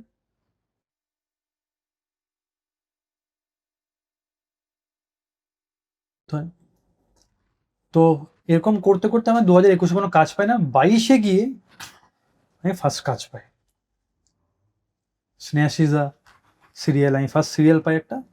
তার আগে মিউজিক ভিডিওস প্রচুর করেছিলাম। মিউজিক ভিডিওকে আমি খুব একটা ধরছি না, ভালো, কিন্তু ঠিক আছে, মিউজিক ভিডিওস অনেকেই করে মিউজিক ভিডিওস। আমি হিন্দি বাংলা দুটোই করেছি, টি সিরিজেরও কাজও করেছি, সনিরও করেছি, আর বাংলা এসকেও করেছি, বাংলা অনেক কাজও করেছি। তো আমি ফার্স্ট পাই মাধবীলতা স্টার জলসা। স্নেহাশিসদা আমাকে ডাকে, আর স্নেহাশিসদাকে আমি বহুদিন টেক্সট করতে করতে একদিন রিপ্লাই দেয়। প্রায় 1 বছর টেক্সট করেছি, 1 বছর পর রিপ্লাই দেয় যে অমুক দিন ফ্রাইডে তুমি আসো 4টের সময়। আমি গেছি। তখন আমার এত বড় চুল ছিল, সামা তখন বড় চুল করেছিলাম। তো স্ন্যাচটা দেখে বলে, স্যান্ডি আমি বেশি সময় দিতে পারবো না, 7 মিনিটস আছে তোমার কাছে, 7 মিনিট আছে, তুমি যা বলো তোমার বলতে পারো। তা আমি গিয়ে কথা শুরু করি। 2 মিনিটের মাথায় বলে নেগেটিভ লিড করবে। অল অফ এ সাডেন আমি জিজ্ঞেস, তোমার বাবার কিছু বলো। আমি বলছি দুর্গাপুর থেকে এসেছি দাদা, এই করছি, কি বলেছো যে 7 মিনিটের মধ্যে হয়ে গেছে? আমি যাই না, 2 মিনিট হয়েছে, 2 মিনিট হয়ে গেছে। বাহ। এবার আমার কথা শুনছে বসে বসে, আমাকে দেখছে। এবার স্নেহাশিসের মাথায় চলছে ক্যারেক্টার, দেখি ওই ক্যারেক্টার যাচ্ছে কিনা। আমাকে কথাটা, তুই নেগেটিভ লিড করবে? আমি না, হ্যাঁ। কি ভাই কি বলছিস, অডিশন হয়নি, কিছু হয়নি? হ্যাঁ দাদা করবো। বলে উঠে গিয়ে ওখানে দাঁড়াও। আমি ওয়ালে দাঁড়ালাম। তখন বুঝলাম না কি করছিল। তখন স্যার দেখছিল যে আমার হাইটের সাথে হিরোইনের হাইট যাচ্ছে কিনা। হিরোইন ছিল শ্রাবণী ভুনিয়া, মাধবীলতা যে হবে। আমার ক্যারেক্টার নাম ছিল বিরিঞ্চি। আমাকে দেখলো, তখন 3.5-4 মিনিট হয়েছে। বলছে ঠিক আছে, তাহলে এই কথাই রইলো, অডিশন। বলছে না, সেটা আমার লাগে না, বাকি তোমাকে এখান থেকে হাউস থেকে ফোন করে লুক সেট আনালো, কবে কি হবে তোমাকে জানানো হবে, বাকিটা তো ভগবান বুঝবে। আকাশ থেকে বললাম, এটা কি হলো? 6-6.5 মিনিট আমাকে ছেড়ে দিল। তো এরকম করেই হয়, মানে তার আগের সারা 2021 কিন্তু ঘরে বসে 22-এর মিড কাজটা পেয়েছিলাম আমি। তারপরে তো শ্যুট শুরু হয়, পুরুলিয়াতে যাই, শ্যুট হয়, খুব ভালো হয়। তারপরে ব্যাক টু ব্যাক কাজ। তারপরে আমি আলোর ঠিকানা করলাম সান বাংলায়, সুরিন্দারে। দেন তারপরেই আমি মিডলে গ্যাপ পেলাম একটা, সেখানে প্রথমে করলাম দেখেছি তোমাকে শ্রাবণে, অরিজিৎ চক্রবর্তীর ডিরেকশনে, আড্ডা টাইমসের। দেন করলাম ক্লিকের একটা করলাম ফলোয়ার্স বলে, সেটা ডিরেক্ট করেছিল রাজদীপ ঘোষ, রাজদীপদা। তারপর করলাম বাতাসে গুনগুন, SBF এর হইচই, সেটাও অরিজিৎ চক্রবর্তী ডিরেক্ট করছিল। তারপর করলাম তারপর পেলাম রোশনাই, সিরিয়াল করলাম স্টারের, আবার গুরুজি ক্যারেক্টারটা আমাকে প্রচুর জায়গা দিয়েছে লীনাদির হাউসের। নেক্সট করলাম, তারপর আমি সিরিয়াল অফ করি। দেন করলাম আবার প্রলয় সিজন 2 ZEE5। এবার এইটা করার পর এতগুলো বছর পেরিয়ে এসছে, আর যেটা প্রথমে ফেস করছিলাম যে অনেকেই বলতো যে তুই তো ডান্স করিস, তুই অ্যাক্টিং কেন ভাবছিস। বন্ধু বান্ধবরা অনেকে বলে যে তোর এই জার্নিটা ছাড়িস না, ভুল করছিস, হ্যাঁ আবার ফিরে যায়। তো আমি কারো কথাই ফেলিনি বা কারোকে বলিনি তুই ভুল বলছিস, বাট আমার মনে হয় যে একটাই তো লাইফ, এক্সপ্লোর করি। যেখানে আমার বাবা মাও ফুল সাপোর্ট দেয়, সেখানে আমি এক্সপ্লোর করে দেখি। একটু সমস্যা হবে, মানে সমস্যাহীন পৃথিবীতে হতে পারে না, সেটা তো অনির্বাণদা বলেছি। তো একটু সমস্যা হোক না, ক্ষতি কি তাতে? এটাই তো লাইফ। মানে তুমি তো কাউকে বলতে পারবে যে তোমার লাইফে কি করেছো বা কি করে হয়েছে। তো একটাই লাইফ, এক্সপ্লোর করি। আর অনেকেই বলে যে ফিউচারতে কেউই যায় না। কাল সকালে যদি আমার কিছু হয়ে যায়, ভূত হয়ে বসে দেখবো, আর একবার করতে পারতাম রে। আর রিসেন্টলি সিনেমা বেরিয়েছে, series dream versus everyone, TVF এর। तो ওখানে বলছে যে पता है मैं मरने के पहले क्या देख रहा था, सब बोलते हैं कि तुम्हारा सब अच्छा काम देखोगे, सब कुछ देखोगे। बोलते नहीं, मैं वो नहीं देखा, मैं मरने से पहले ये देखा कि मैं क्या क्या कर सकता था। আমি ফিউচারে কি কি করতে পারতাম, আমি কতদূর যেতে পারতাম, সেইখানে আমি যেতে পারছি না, সেটা ভেবে আমি কষ্ট পাচ্ছিলাম। এটা ভাবিনি যে আমি ছোটবেলায় মায়ের কোলে লাফাচ্ছিলাম, তারপরে একটু বড় হলাম, ক্রিকেট খেললাম, তারপরে গার্লফ্রেন্ডকে নিয়ে হাত ধরে হাঁটলাম, তারপরে ফার্স্ট হলাম। আমার মাথায় এগুলো কিছু আসেনি। আমার মাথায় এটা আসছিল যে আমি কালকে কি কি হারাবো, কি কি করতে পারবো না। তো আমার মনে হয় যে এখন যখন আমরা অনেকটাই এগিয়ে এসেছি, ফিউচার তো ভাবতেই হবে, বাট তুমি তো কালকের ব্যাপারটা জানো না। পাস্ট তুমি জানো কি করে এসছো, প্রেজেন্ট তুমি দেখতে পাচ্ছ তোমার হাতে, ফিউচার তোমার তো হাতে নেই। ইউ নেভার নো কি হবে তোমার কাল। তো তুমি যেটা ভাবো বা চেষ্টা করছো সেটা থেকে এক্সপ্লোর করো না, ক্ষতি কি?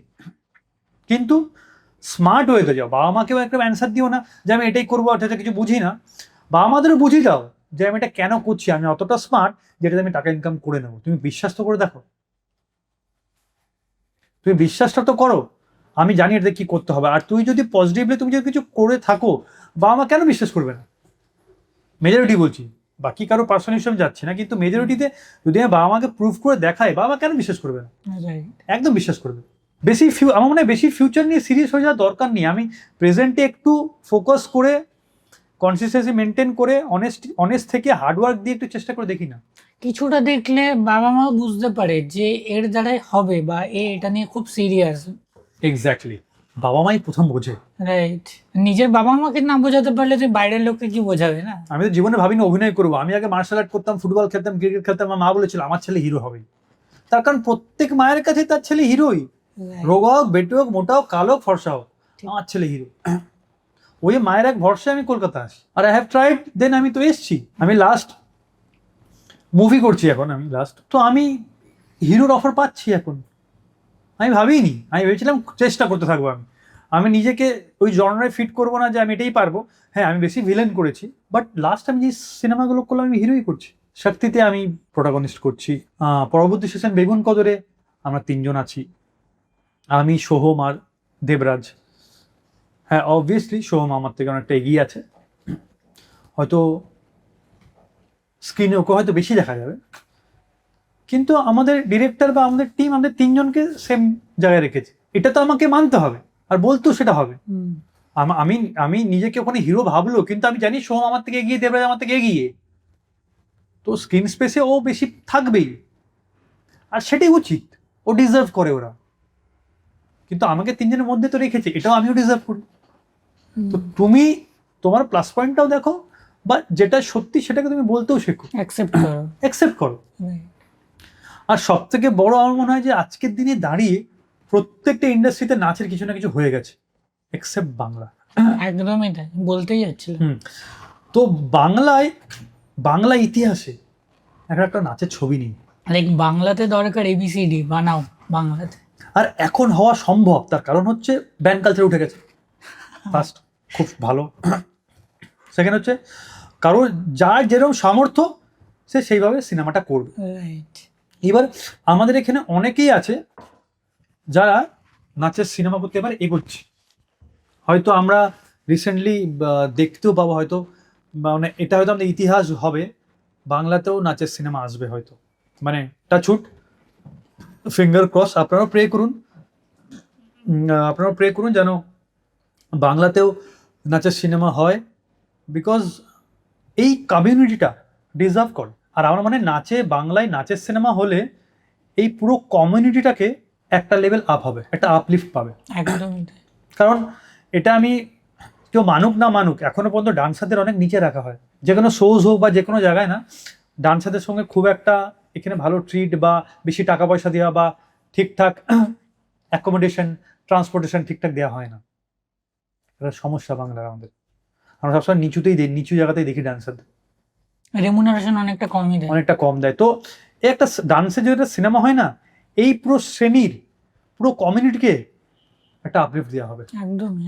আর সেটা হওয়ার দরকার, বিকজ এরা আজকের দিনে যদি পশ্চিমবঙ্গে 10 কোটি মানুষ থাকে, তার মধ্যে 2 কোটি ডান্সার, 1 কোটি ডান্সার, প্রত্যেকের বাড়িতে একটা করে ডান্সার আছে। বাবা মা চাইবে এখন ডান্সার হবে, because easy way to get fame. আর রিয়ালিটি শো চলে যাবে, পাড়াতে নেচে দেবে, জন্মদিনে নেচে দেবে। 4 জন হাততালি মারলে আমাদের মা বাবা খুশি হয়ে যায়, ভালো লাগে। আমার এই অংশ তাকে হাততালি মারছে, আমাদের ফ্যামিলিতে কাউকে তো কোনো এরকম কেউ করেনি, কি সুন্দর লাগছে। খারাপ নাচুক বাজে নাচুক, মা বাবাদের কাছে একটা ইমোশন এটা লাগে। কিন্তু বড় হতে হতে না বাবা মাও চেঞ্জ হয়ে যায়। যারা তুই প্রশ্ন করলি তার কারণ হচ্ছে আমরাও তো অনেক নৌকায় পা দিয়ে দিই না, ওটাকে প্রায়োরিটি দিই না। যদি দেখে যে এই সিরিয়াস, এটাতেই খুব ফোকাসড, একদম সাপোর্ট করবে। লেগে থাকো, দেখাও, বাবা মাকেও প্রুফ করে দেখাও ভাই। বাবা মাকে তো প্রুফ করে দেখাতে হয়। বাবা মা তোমাকে বিশ্বাস করে সব জায়গায় ছাড়ছে, তুমি বিশ্বাসের জায়গায় অন্য কিছু করে বেড়াচ্ছ, কি করে হবে? আর বাবা মায় বেশি চেনে ছেলে মেয়েদের, নিশ্চয়ই তুমি অমনি কিছু করছো যেখানে বাবা মার কাছে একটা অবিশ্বাসের জায়গা আসছে। ঠিক। বাবা মাকে ধুলো দিয়ে লাভ নেই। তেমনি তুমি ডক্টর দেখাতে গিয়ে তোমাকে বলতেই হবে কি হয়েছে। বাবা মার সামনে তুমি কনফেস করো, নিজেকে ক্লিন রাখো, তাহলে তো তোমাকে নিশ্চয়ই সাপোর্ট করবে। এই যে তুমি একটু আগে সিরিয়ালের প্রসঙ্গগুলো তুললে, ঠিক আছে, তো আমি জাস্ট রেগুলার সিরিয়াল নিয়ে কনভারসেশন করব না। প্রথমেই বলেছিলাম যে আমরা এমন কিছু করব যে এতক্ষণ যেভাবে বলছিলাম সে কিছু ভ্যালু পাবে, রাইট? তো বাট এই টপিকটা আমার মনে হলো আমার জিজ্ঞাসা করা উচিত। আমার তোমার কথা থেকেই মনে হলো, তুমি যে বললে তুমি লাস্ট সিরিয়াল করলে রোশনাই, লীনা গাঙ্গুলির প্রোডাকশনে। তো গত মাসে রাহুল দা যে ইনসিডেন্টটা হলো সেম প্রোডাকশন থেকে, লীনা গাঙ্গুলির প্রোডাকশন থেকে, এবং তারপর থেকে আমরা সোশ্যাল মিডিয়াতে দেখছি উনি কোনো কমেন্ট করছেন না, বা এই ব্যাপারটা নিয়ে ওনার তরফ থেকে অফিসিয়ালি কোনো কিছু বলা হচ্ছে। তো আমি জাস্ট জানতে চাইবো, যেহেতু তুমি ওনার প্রোডাকশনে কাজ করেছো, ওনাকে তুমি চেনো জানো, আমি চাইবো যে তুমি তোমার পয়েন্ট অফ ভিউটা শেয়ার করে পুরো ম্যাটারটার উপরে। রাহুল দাস সাথে না আমার অ্যাজ সাচ তো পরিচয় ওরকম ছিল না, কিন্তু যে বললাম আমার ফার্স্ট ব্যাকআপ ডান্স করা গানই রাহুল দাস ছিল। আমি না দূর থেকে প্যান্টে কালি পকেট খালি গানটার সময় ওখানে তো রাহুল দা আর প্রিয়াঙ্কা দিকেও নিয়ে আসছে, হ্যাঁ, ওদের বিয়ের ওই হাসাহাসি হচ্ছে, তার মধ্যে আমরা নাচ করছি, দেবদা ঢুকছে। আমি দেখছিলাম দাঁড়িয়ে, তখন প্রথম দেখা যে একটা হিরো, তার বিশাল বডি নেই, তার বিশাল বাইসেপ নেই, কিন্তু তার মধ্যে এতটাই প্যাশন আছে, সে যখন অভিনয় করছে বা তাকাচ্ছে তার মধ্যে একটা আগুন দেখা যাচ্ছে। আর চিরদিনই তুমি যে আমার সুপার ডুপার হিট, রাজার ফার্স্ট ফিল্ম। তো আমি দেখছিলাম অ্যাকশন বলার আগেও রাহুল দা না প্রিপেয়ার করছে নিজেকে, মানে একটা কিছু সিনে ঢুকবে, হাসির সিনে ঢুকবে, তার আগে দাঁড়িয়ে হাসছে, এদিকে আছে, হাসছে, হাঁপাচ্ছে, অ্যাকশন গিয়ে বলে ঢুকছে। এটা আমার কাছে এখনো পর্যন্ত আমার চোখে ভাসে ওটা, যে আমি এটা শিখেছি ওখান থেকে, যে অ্যাকশন বলার 30 সেকেন্ড আগের থেকে তুমি ক্যারেক্টারে ঢুকে গেছো। কি হচ্ছে না তুমি ভাবছো না, যে কোনো সিন, হাসি, কান্নার বা normal, prepare your self, action বললো তুমি ঢুকলো, বাট তার আগে যে 30 সেকেন্ডের প্রিপারেশনটা আমি ফার্স্ট রাহুল দার থেকে শিখেছিলাম, যে তোমাকে অ্যাকশন বলা 30 সেকেন্ড আগে তোমাকে ঢুকতে হবে। তো রাহুল দা মানে আমার কাছে ওই জায়গায় ছিল। বাট এই জিনিসটা যেদিন হলো সঙ্গে সঙ্গে খবর পাই, তখন আমি শুটে শক্তি বলে একটা ফিল্ম করছি আমি, তখন আমি বাঁকুড়াতে। তো আমি তখন ওখানে খবর পেলাম, তো সবাই তো চুপ হয়ে যায়। সেদিন আমাদের শ্যুটটাও মনে অফ করলো, বিকজ খুবই একটা বাজে জিনিস হয়েছিল, মানে সবাই আপসেট হয়েছিল, পুরো টিম, টেকনিশিয়ান টিম সবাই, মানে কেউ ভাবতে পারেনি এটা হতে পারে। এইবার পয়েন্ট অফ ভিউ না, মানে দেখ, কেউ তো ইচ্ছে করে এটা করেনি, ফর শিওর হতে পারে না।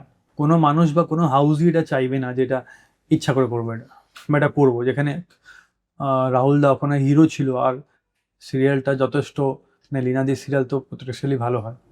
ওইখানে না আমার একটা যেটা সমস্যা লেগেছিল, যে হাউসের 3-4টে মানুষ 3-4 রকমের স্টেটমেন্ট দিয়েছিল।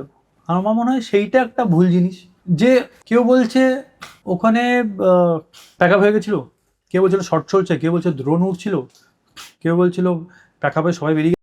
এইখানে একটা সমস্যা দেখা যাচ্ছিল, যে সবাই আলাদা স্টেটমেন্ট দিচ্ছে কেন। আর আর সেকেন্ড হচ্ছে যে মেয়েটা বক্তব্য ছিল, যিনি হিরোইন, ও আগে পড়ে গেছে, ওকে বাঁচাতে গিয়ে রাহুল দাও পড়ে যায়। তো সেটা অনেক সময় হয় আমাদের সঙ্গে, যেহেতু বালিতে পা দিয়ে রাখলে কি হয়, জল আসলে ঠিক আছে, যাওয়ার সময় পায়ের তল থেকে বালি সরে যায়। আর ওই জায়গাটায় না, ওই জায়গাটা ওরকম মানে মানে ওই অনেক জায়গায় এরকম থাকে, নৌকা আসার জন্য, বাঁধার জন্য এরকম কি এরকম গর্ত, আবার এরকম, ওখানে ঘুরপাক খায় জলটা। পরে যারা যারা মাছুয়ের ওখানে থাকে, ওরা ওই বললো যে ওই জায়গাটা ঘূর্ণির মতো জলটা ঘোরে, ওই জায়গাটা নিশ্চয়ই ফেসে গেছিল। থার্ড হচ্ছে যে আরেকটা যেটাতে পয়েন্ট হলো, যে রাহুলদার এত মানে জল আর বালি খেয়ে নিয়েছিল যে লাঞ্চ ফুলে গেছিল, কিন্তু ওখানে বলা হচ্ছে স্টেটমেন্টে যে সঙ্গে সঙ্গেই তুলেছে। তো কোনোটার সাথে কোনো ম্যাচ করছিল না। তো এটা একটা প্রশ্ন আসছিল, যে কেন সবাই আলাদা কথা বলছে। আর সেফটির একটা তো ওই থাকটা মানে একটা ফ্লজ আমাদের মধ্যে আছেই, যে ওই সময় সেফটির জন্য অ্যাটলিস্ট 2-3টে যদি ওরকম মানুষ রাখা যেত, যারা সঙ্গে সঙ্গে, বা অতটা জলে কি আদেও ওদের শটের সময় যেতে বলা হয়েছিল না, নিজেরাই আমরা অনেক সময় না করি, আমিও নিজেটা করি, যে বেশি রিয়ালিস্টিক বা বেশি ভালো দেখানোর জন্য আমি একটা এফোর্ট দিই, আমি তো দিই, যে একটু করি না, মানে আমি জলেও যেতে বলে আমি দুবার বেশি দেওয়ার চেষ্টা করব, যাতে আমার সিনটা অতটাই রিয়ালিস্টিক লাগে। অনেকেই বলবে সেফটি ফার্স্ট, কিন্তু সেই সময় না অভিনেতাদের মাথায় ওটা আসে না। তখন মনে হয় যে আমি যতটা পারি এফোর্টটা দিই। আজকে ওই ইনসিডেন্টটা যদি না হতো, তাহলে শটটা ওয়াও লাগতো দেখতে আমাদের, কি শট দিতে, কতটা জলে গেছে, ভালো লাগতো দেখতে, লোকজন তো হাততালি মারতো ওই শটেই। কিন্তু যেহেতু এটা হয়ে গেছে, আমাদের সেফটি কনসার্ন এসছে, যে অতটা জলে যাওয়ার কোনো দরকার নেই, কেন প্রোডাকশন অ্যালাউ করলো বা কিছু। বাট এরকম তো আমরা অনেক সময় করেছি, এটার অ্যাক্সিডেন্ট হয়ে গেছে। হ্যাঁ, সেফটি কনসার্ন থাকা উচিত, লোকজন থাকা উচিত ছিল, যেটা হয়নি। এবার লোকজন থাকলেও হয়তো দ্রোণ উপরে উঠছিল বলে বুঝতে পারিনি এটা হচ্ছে। এবার এটাও হতে পারে সেই সময় হয়তো দ্রোণও ভুলে গেছে দ্রোণ উঠছে, যে ওকে নামাবে বা থামাবে, হয়তো ওখানে দেখতে ব্যস্ত ছিল বা যেতে ব্যস্ত ছিল। তাই আমরা সিচুয়েশনে ছিলাম না বলে দোষ দিয়ে লাভ হবে না, আর মানুষটা তো চলে গেছে। মানে আমাদের ইন্ডাস্ট্রির বড় লস এটা একটা, রাহুল দা। এবার সেই জায়গায় দাঁড়িয়ে শুধু প্রোডাকশনকে দোষ দিলাম, এটা আমাদের পুরো অ্যাসোসিয়েশনেই দোষ। তার কারণ হচ্ছে আমরা অতটা গা লাগাইনি। আজকে একজন বড় অভিনেতা চলে গেছে বলে আমরা এতটাই ওই ভাবছি, কিন্তু এরকম টেকনিশিয়ান তো দিনের পর দিন অ্যাক্সিডেন্ট হয়েছে। তাদের কি, টেকনিশিয়ানদেরও তো জীবন। অনেক টেকনিশিয়ান কারেন্ট খেয়েছে, উপর থেকে পড়ে গেছে, জিনিসপত্র ভুল হয়েছে, কিছু করতে গিয়ে লেগে গেছে। তাহলে তুমি যদি ভাবো, সবার জন্য ভাবতে হবে, টেকনিশিয়ানদেরও জীবন আছে, তাহলে এটা সবার জন্য করো, টেকনিশিয়ানদেরও যেন কোনো সমস্যা না হয়। আর আমার মনে হয় ম্যাজিক মোমেন্ট বা লীনাদির হাউস থেকে এগিয়ে এসে একবার কথা বলা যেতে পারতো। যেটা হয়েছে সেটা তো ওরাও নিশ্চয়ই চায়নি, ফর শিওর চায়নি। খারাপ লেগেছে দিদির, নিশ্চয়ই লেগেছে, বা শৈবালদার। তো তারাও হয়তো সবাই এটুকুই চাইছিল, যে দাদা দিদি এসে একবার কথা বলুক, বা বলুক হ্যাঁ এটা ভুল হয়েছে, জানি না কথা হয়েছে বা কথা বলেছে বলে, আমিও তো দেখিনি। বাট এটা যদি আগেই এগিয়ে এসে কথা বলা হতো, বা হয়তো অনেক প্রোটোকল ছিল বা কিছু সমস্যা এসেছিল যেখান থেকে দাঁড়িয়ে তখন আসেনি, কেন কি সার্কামস্টেন্সেস কি ছিল আমি জানি না, বাট আমার এটাই অনেক বড় জায়গা হতো যদি এগিয়ে এসে আগে কথা বলতো না এটা ভুল হয়েছে, আর সবাই আলাদা স্টেটমেন্ট দিতে পারে না, স্টেটমেন্ট এটাই হয়েছে। মানে কিছু তো একটা ফিশি ব্যাপার আছে না, সবার আছে। স্টেটমেন্ট কি করে আলাদা হবে? আলাদা তো হতে পারে না। তো সেটা তো একটা প্রোডাকশনের রেসপন্সিবিলিটি হওয়া উচিত না, যে এইটা ইনস্ট্যান্ট হয়েছে বলে আমার মনে হয় না প্রোডাকশনের মাথা অবধি সবাই সবারটা জানতো, সবাই নিজের মতন করে বলে ফেলেছে। আগের থেকে যা ক্যাচাল বাঁধানোর হয়ে গেছে, হ্যাঁ সবাই নিজের মতন করে বলে ফেলেছে, কিছু instant- হাইড করার চেষ্টা করছে কি, না হলে ধরো একটা এই ঘরে যদি কিছু ইনসিডেন্ট হয় তো সবাই হয়তো কথার এদিক ওদিক হতে পারে, মানে কেউ তো বলবে না কাপটা এখানে ছিলই না, পরে এসে কেউ রেখে দিয়েছে, রাইট? হাইড করার তো প্রথম চেষ্টা করেছে, তার কারণ হচ্ছে হাইড কি করার চেষ্টা করছে, সবাই ভেবেছে যেন প্রোডাকশনের দোষ না আসে, এটাই হয়। মানে যারা কাজ করতো তারা সেফগার্ড করার ট্রাই করে। তাই করবে, অবভিয়াস তাই করবে, যে আমি যে প্রোডাকশনে কাজ করছি আমি চেষ্টা করবো যেন না আমাদের হাউসে যেন কিছু না হয়, এটাই তো স্বাভাবিক, এটা তো সাইকোলজি তাই কাজ করবে, যে না এটা এরকম হয়নি। এবার এত তাড়াতাড়ি হয়েছে, কেউ হয়তো কারোর সাথে কথা বলতে পারেনি বা কেউ ইনস্ট্রাক্ট দিতে পারেনি, ভাই কেউ মিথ্যে বলেছে, যে হয়েছে সেটাই বল, কেন মিথ্যে বলবো, কেউ তো কিন্তু এত মানুষের মধ্যে কেউ তো ইচ্ছা করে করেনি, তার মানে অ্যাক্সিডেন্ট হয়েছে, অ্যাক্সিডেন্ট মিথ্যে কথা বলার কোনো জায়গা নেই, যদি আমরা সত্যি বলি তাহলেই সেটা ঠিক হবে, মানে সেটাই উচিত হওয়া, এটা মানুষ মারা গেছে ওখানে, সেটাই উচিত হওয়া। তাই জন্য আমি চার রকম লোক চারটে কথা বলবো না, পরে হয়তো অফিসিয়াল স্টেটমেন্ট সব ঠিক করেছে হয়তো, সেটা তো দেখলে জানা যাবে, বাট এটা দেখ আসল কথা তো আসে না, আসে যেগুলোতে মানুষ শুনে মজা পাবে, তাই জন্য ভুলভাল নিউজই বেশি আসে ঠিক নিউজের থেকে। তো আমার মনে হয় প্রথমে যদি সবাই ঠিক কথা বলেই তো তাহলে এই জিনিসটা আসতো না। সেকেন্ড হচ্ছে লীনাদি আর শৈবালদা আগে এসে যদি কনফেস করতো বা কথা বলতো সবার সামনে এসে, তাহলে মানে সেটা আরো আগে এটা ঠিক হতো, বা সবাই মিলে যদি একত্রিত হয়ে একটা নতুন ল আনতো যে মেডিক্লেম অ্যান্ড অল, বা এটা এখন হয়ে গেছে যে সিনেমা করতে হলে মেডিক্লেম করতে হবে তোমাকে, টেকনিশিয়ানদের জন্য হোক। সেকেন্ড হচ্ছে সেফটি কনসেপ্ট আমরা প্রথমেই দেখে নেবো, সেফটি কী কীতে আসে, কী দিয়ে সেফ করা যাবে আমাদের লোকজনের, যতটা পারবো, সব তো হাতে থাকে না, কিন্তু যতটা পারবো না সেফ রাখার চেষ্টা করবো আমাদের আর্টিস্টদের। এইটা হলে তো আরো মানে আমরা এটাই বেটারমেন্ট, আর তো কিছু করার নেই, মানুষকে তো ফিরিয়ে আনতে পারবে না। যিনি হিরোইন ছিল তার উপর বেশি প্রেশার না দিতে, তার কারণ সে তো ট্রমা থেকে যাচ্ছে, তার সাথে ওই ঘটনা ঘটেছে, তার উপর তাকে রিলস দেখছে, সে সারাদিন নিশ্চয়ই রিল দেখছে, বা তাকে কেউ জানাচ্ছে দেখ এটা হচ্ছে, এটা বলছে, তোর নামে এটা বলছে, তোর নামে এ বলছে। তো এবার যে মানুষটা চলে গেলে তাকে আনতে পারবো না, যে আছে তাকে এমন সিচুয়েশন করে দাও না যে ঘর থেকে বেরোনো বন্ধ হয়ে যায় বা সে সুইসাইড অ্যাটেম্প করে। যদি তুমি এইভাবে মানুষ প্রেশার দেয়, সে তো পাগল হয়ে যাবে, কারণ সে তো দেখেছে মানুষটাকে চলে যেতে, তার কি হচ্ছে, সেও তো জলে ডুবেছে, তাহলে সে কি ভাবছে, তো তার উপর তো এই প্রেশারটা দেওয়া উচিত না, সে তো মানুষ, সে তো কোনোদিন চায়নি এরকম কিছু হোক, তো তাকে তো বাঁচতে দেবে। এবার তাকে তুমি উল্টো আঙুল দেখাচ্ছ, হ্যাঁ পোক করছো, বারবার পোক করছো, তো সে কি ফিল করবে, সেও তো কারো সন্তান। হ্যাঁ একদমই তাই, এই পয়েন্টটা তো ঠিকই।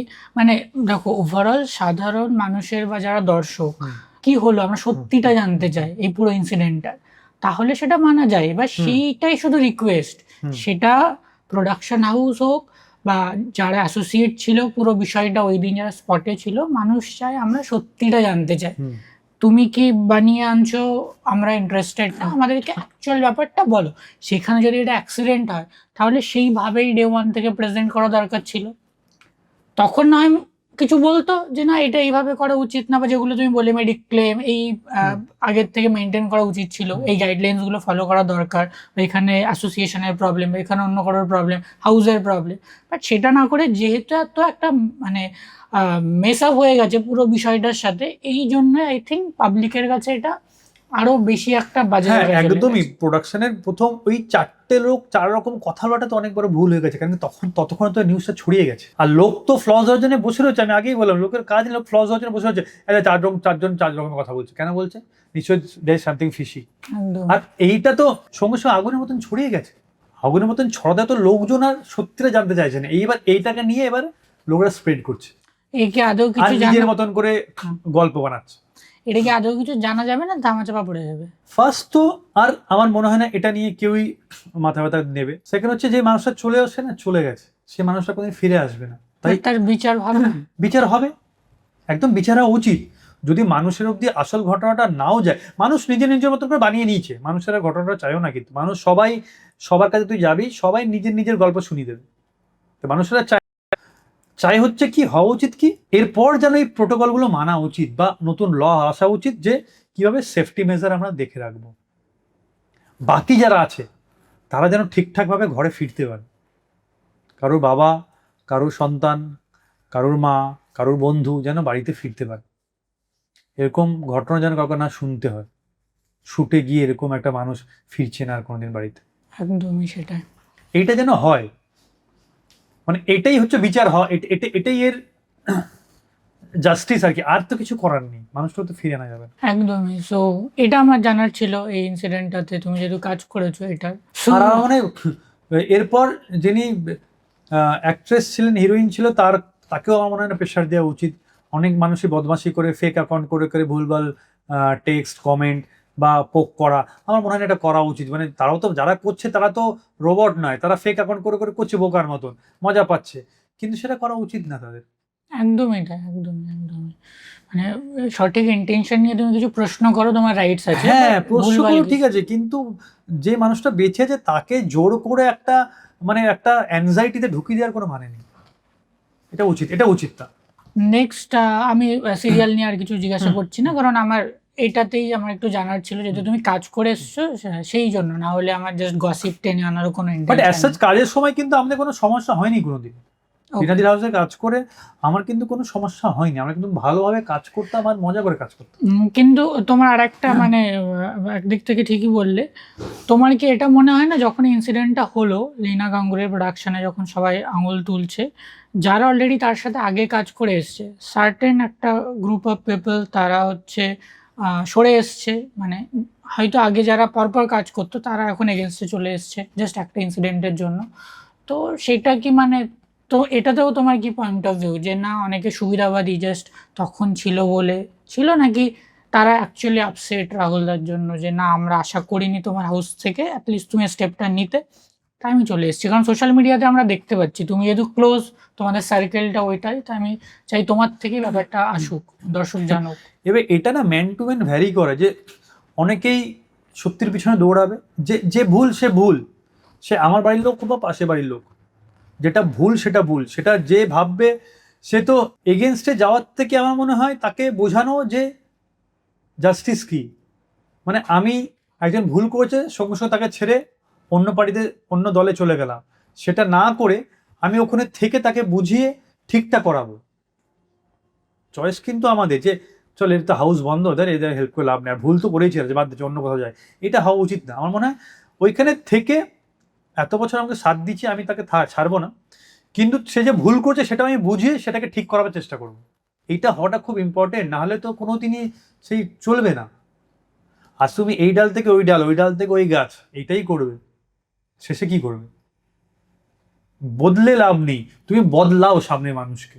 নিজে চেঞ্জ হয়ে গেলাম, পাল্টি মেরে দিলাম, সেটা করে লাভ নেই।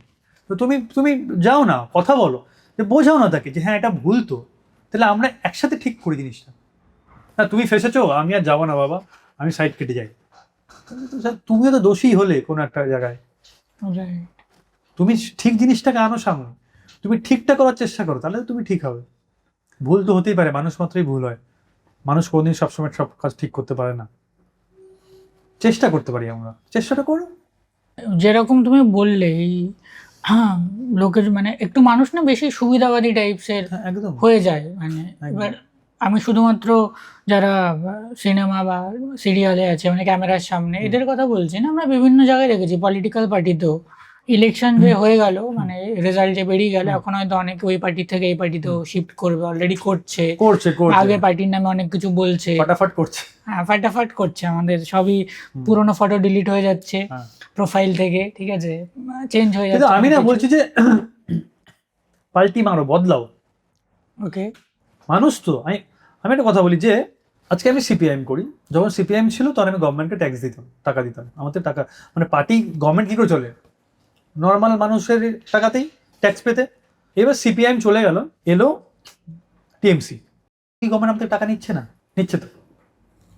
টিএমসি চলে গেল, বিজেপি এলো, তখন গভর্নমেন্ট আমাদের টাকা নিচ্ছে না, নিচ্ছে তো। তার মানে আমি যেই পার্টি করি দ্যাট ডাজন্ট ম্যাটার, গভর্নমেন্ট যেই পার্টি হবে সে আমাদের ট্যাক্স তো নেবে। তাহলে আমার অধিকার আছে পাল্টি মারার, বাট আমি তো সাধারণ মানুষের জন্য যাচ্ছি। বলছি না। যাচ্ছে এটাও যাচ্ছে। এক আমার অধিকার আছে পাল্টি মার, তার কারণ হচ্ছে আমার থেকে ট্যাক্স তো নেবে, তার মানে গভর্নমেন্টকে ইউজ করা আমার রাইট আছে। আমি সিপিএম করছি বলে আমাকে ট্যাক্স নেবে সেটা তো নয় ভাই, ট্যাক্স তো আমার থেকে নিচ্ছই। তাহলে আমি এতদিন সিপিএম করতাম, আজকে আমি বিজেপি করছি। তুমি করতেই চেঞ্জ করতেই পারো, কিন্তু সুবিধাবাজি করার চক্করে যেও না, আর সেটা কনফেস করে যাও। হ্যাঁ আমি টিএমসি করতাম এতদিন, আমি এবার বিজেপি গভর্নমেন্টে এসছে, রুলিং পার্টি, আমি তাকে সাপোর্ট করতে চাই যদি ভালো কিছু করতে পারি। এটাতে কি ক্ষতি আছে, কি খারাপ আছে? আমি তো কিছুটা খারাপ দেখতে পাচ্ছি না। আমি যদি আজকে একটা পার্টি করি, সেই পার্টি হেরে গেছে, নতুন রুলিং পার্টি এসছে, সেই পার্টিকে আমি এবার সমর্থন করব, তার কারণ রুলিং পার্টির থেকেই তো আমি কিছু ভালো করতে পারবো। আমি তাকে সাপোর্ট করছি, আমি চেষ্টা করবো তোমাদের ভালো কিছু করার। কিন্তু আমি এর আগে এই পার্টি করতাম, টিএমসি করতাম। আমি যদি কনফেস করে বলে আসি, কে খারাপ বলবে দুটো কথা? আমি শুনবো না, আমি করবো এটাই। আমি তো এটা খারাপ দেখতে পাচ্ছেন। হ্যাঁ তুমি রাতারাতি সব ছবি ডিলিট করে দিলে, তারপরে পরের দিন বলছো আমি তো জেসিন, আমি বলতাম, আমি তো আগেই বলতাম, আরে তুই জানিস না তলে তলে সব হয়ে গেছিল। এইগুলো বদমাশি। বুকে পাটা আছে, বুকে ক্ষমতা আছে, ছেলে হোক বা মেয়ে হোক, মুখে বলো আমি টিএমসি করতাম, টিএমসি হেরে গেছে, রুলিং পার্টি বিজেপি, আমি চাই বিজেপির হয়ে ভালো কিছু করতে চেষ্টা করবো, কারণ কি রুলিং পার্টিরই ক্ষমতা। তার হয়ে আমি যদি কিছু করতে চাই বা কিছু চেষ্টা করি, তার হয়ে করতে হবে। তাই জন্য আমি বিজেপি জয়েন করতে চাই। আমি কিছু ভুল বলছি? কেউ কেউ কেউ কেউ আঙুল তুলবে না। এবার তুমি বদমাশি করছো, হঠাৎ করে রাতারাতি চেঞ্জ করে টিমসের সব ডিলিট করছো। কেন ডিলিট করছো? তুমি তো করেছো, তুমি তো করেছো, তো লজ্জার কি আছে? হতেই পারে তোমার পার্টি হেরে গেছে, Right. মানুষ চাইনি, তুমি লজ্জা পাচ্ছ কেন? তুমি লুকোচ্ছ কেন? মানুষের প্রবলেম লুকোনোতে, মানুষের প্রবলেম নয় যে এই পার্টি থেকে এই পার্টি আসছে। আসতেই পারে, হাজার হাজার মানুষ তো চেঞ্জ হবেই, নাহলে রুলিং পার্টি চলবে কি করে? কিন্তু মানুষের সমস্যা হচ্ছে তুমি লুকিয়ে চুরিয়ে করো না, এটা বদমাশিটা করো না। এদিকে তাকিয়ে বলছো তো, এদিকে বলছে হ্যাঁ এইটা করো না, এইদিকে দুর্বল, এদিকে দুর্বল, তাহলে মানুষ তোমাকে জাজ করবে না। একদমই তাই। ক্যামেরায় বসে বা ক্যামেরায় না বসে মানুষের চোখে চোখ রেখে বলো হ্যাঁ আমি টিএমসি করতাম, কিন্তু এখন আমি বিজেপি করতে চাই। আমি কি ভুল করছি? আমি কি করতে পারি না? আমার রাইট নেই? তোমার রাইট আছে, 100 বার করো। এইটুকুই ডিফারেন্স। রাইট। এটা যেদিন মানুষ বুঝবে সেদিন ঠিক থাকবে। অনেক পার্টি তো, অনেক লোক তো চেঞ্জ হয়। শুভেন্দু অধিকারী তো টিএমসি করতে, এখন বিজেপি করছে, কি আছে? ওর ইচ্ছা ভাই, রাইট আছে আমাদের। একদমই একদমই, মানে সে যেটাই তুমি বললে যে মানে খারাপ এরকম করো না মানুষের, ভালো করো, ভালো পজিটিভ মাইন্ড নিয়ে এগো, তোমাকে কেউ কোনদিন আঙুল তুলবে না। আর তুললেও তাকে বোঝাও না, তুলুক আঙুল, তুমি তাকে বোঝাও, তুমিও তাকে আঙুল লিখে বোঝাও যে আমি এইটার জন্য করতে চাইছি, এইটা করছি। ঠিক। কত কাদা ছুড়বে, কত কাদা ছুড়বে, ছুটতে ছুটতে ওর কাদাও তো পড়ছে। Right. একটা সময় দেখবে দুজনেই কাদাতে ভর্তি হয়ে গেছে, একই লাগবে দেখতে, ওটাই হয়। দুজনে একসঙ্গে স্নান করে নেবো, কি আলাদা ধুয়ে নেবো আর কি। খুব সিম্পল জিনিস মানুষের কমপ্লিকেটেড করে দেয়। একদমই সবকিছু না আমাদের চিন্তা ভাবনার মতো, মানে আমরা যেভাবে ব্যাপারটা ভাববো, মানে দ্য ওয়ে অফ থিঙ্কিং, একটা জিনিসকে অনেক রকম ভাবে ভাবা যায়। আরেকটা সমস্যা হচ্ছে লেখা, লেখাতে ইমোশনস থাকে না। আমি যখন তোর সঙ্গে কথা বলছি, এটি যে আমি লিখে দিই, তুই অন্যভাবে নিয়ে নিবি। Right. কি খবর, এবার তুই ভাববি আমাকে জিজ্ঞেস করছে, আমি নিশ্চয় কাজ নেই বলে জিজ্ঞেস করছে। টোনটা তো তুই জানিস না, লেখা তো কথা বলতে পারে। লাইক মেসেজে কথা বলে বেশি ঝগড়া হয় রাদার দ্যান ফোন। স্বাভাবিক তো, কারণ আমার টোন জানে না তো, কি খবরটা কি পার্সপেক্টিভে পাঠাচ্ছে সে জানে না, সে নিজের মতন বানিয়ে নিচ্ছে। ঠিক এখানেও তাই হয়, সোশ্যাল মিডিয়ায় লিখে দিলাম একটা জিনিস, এবার সবাই সবার মতন বানিয়ে নিল, ঠিক ঠিক। কারণ ওটার তো কোনো ইমোশন নেই। ইমোশন তো সবার নিজের নিজের। একদমই তাই। তা মনে হয় পার্টি চেঞ্জ করতেই পারো, রাইট আছে, একদম রাইট আছে ভাই। তুমিও ট্যাক্স দাও, নতুন গভর্নমেন্টকে ট্যাক্স দেবে, তোমার থেকে নেবে না এটা নয়। তুমি টিএমসি করতে বলে তোমাকে নেবে না, নেবে। তুমি ভালো করতে আসো, হুম। আর বুকে পাটা রেখে, বুকে সাহস রেখে সামনে বলেই আসো হ্যাঁ আমি এটা করতাম, আমি চেঞ্জ করছি। যেটা তুমি করতে চাও তুমি বলো, তোমার কাছে রাইটস আছে। বাট একদম। ওই যে পুরো ওই গিরগিটির মতো কালকে প্রচার হ্যাঁ, করে হ্যাঁ, আসলে হ্যাঁ। আর আজকে রাতারাতি যে রেজাল্টটা পাওয়ার পরে চেঞ্জ হয়ে গেলে, সেটা পাবলিকও বোঝে না, পাবলিকও স্মার্ট। মানে এরকম না যে একদম। তুমি বললেই পাবলিক বিশ্বাস করো, বাবা এ তো কত ভালো। সবাই পাবলিক সবকিছু যথেষ্ট বোঝে। বোঝে। ওই তুমি গিরগিটি বা ওই মুখোশ ওরকম করে বদলিও না, তুমি ডিরেক্ট বলো যে হ্যাঁ আমি এটা করতাম, এখন এটা করতে চাই, Right, এইটুকুই তো। right. সত্যি বলবে, সত্যির তো কোনো আর ওই নেই, সাবস্টিটিউশন নেই যে না মিথ্যে বলে চালাকি করে ঢুকে ওগুলো মানুষের কাছে চলবে না। সবাই চালাক, সবাই স্মার্ট। আপনারা চালাক তো। কমেন্টে জানান। ওকে, সো এটা ডিসকাশন হলো, কিছু সিরিয়াস টপিক নিয়ে আমরা কথা বললাম। এবার আমি আসি যে অডিয়েন্স তো দেখতে পাচ্ছে অনেক কিছু নিয়ে ডিসকাস করছি, কিছু কিছু এমন কথাবার্তা হয় যে যেটার মাধ্যমে আপনাদেরকে বুঝে নিতে হবে যে কোন জিনিসটা করা উচিত কোনটা করা উচিত না, সবকিছু হাতে ধরে আমরা শেখাতে পারবো না। একদম। সো নেক্সট হচ্ছে তোমার বিগ বসের জার্নিটা, মানে এই সেগমেন্টটা আমাকে তুলতেই হতো, কারণ তুমি যে সময় এসেছিলে বা তোমার সাথে আরো যারা পার্টিসিপেন্ট ছিল, ঠিক আছে, অনেকের কাছে থাকে কি বিগ বসে যাচ্ছি মানে ভাই ফেম চলে আসবে, একদম রাতারাতি সবাই চিনে চিনে যাবে, ঠিক আছে, একটা ব্যাপার স্যাপার হয়ে যাবে। হ্যাঁ, তো এটাতে সবাই আসে। আর তুমি যে সিজনটা সেকেন্ড সিজন ছিল, আই থিঙ্ক 16-17 কিছু একটা, না 16-17 ছিল না, হ্যাঁ ওকে। তো সেই সময় যে স্পেশালি তোমার যে স্টোরিটা ছিল, তুমি একবার এলিমিনেট হলে আবার ওয়াইল্ড কার্ডে আসলে, তো এখানে আমি অডিয়েন্স হিসাবে কিছু প্রশ্ন করব, কিছু পার্সোনাল গায়ে নিলে হবে না, ঠিক আছে। তোমাদের পুরো অ্যাঙ্গেলটা যেটা ছিল, তোমার আর এনা সাহা, তোমাদের একটা লাভ স্টোরিওয়ালা একটা অ্যাঙ্গেল ছিল, যার মাঝখানে টুক করে মৈনাকদা চলে আসে এবং এই পুরো ইনসিডেন্টটা মাসালাদার হিসেবে অডিয়েন্সকে প্রেজেন্ট করা হয়। এবার আমি জানতে চাইছি এর আসল ঘটনা কি, অ্যাকচুয়ালি কি প্রেম সেমের ব্যাপার ছিল নাকি পুরোটাই টিআরপির জন্য আমাদেরকে দেখানোর জন্য, অ্যাকচুয়াল ব্যাপারটা তোমার মুখ থেকে এক্সক্লুসিভ। এটা শুনে অনেকেই একদম জড়স হয়ে বসবে এবার শোনার জন্য। সি, বিগ বসে অ্যাজ সাচ কোনো স্ক্রিপ্ট এরকম হয় না, স্ক্রিপ্টেড হয় না। তার কারণ একটা ছোট্ট বাড়ি, শ্যালেটনটাই বড়, ছোট ইন দ্য সেন্স যে বদ্ধ জায়গা, যেখানে 13 জন মানুষকে রাখা হয়, অনেকে অনেককে চেনে, আবার অনেকে অনেকের কাছে নতুন। এবার সেইখানে দাঁড়িয়ে প্রথম সবাইকে ভালো লাগে, সবাই মনে হয় যে হ্যাঁ ঠিক আছে, বন্ধু বান্ধব, একে অপরকে হেল্প করব, সবাই সবার ভালো বলবো, সবাই সবার তারিফ করব।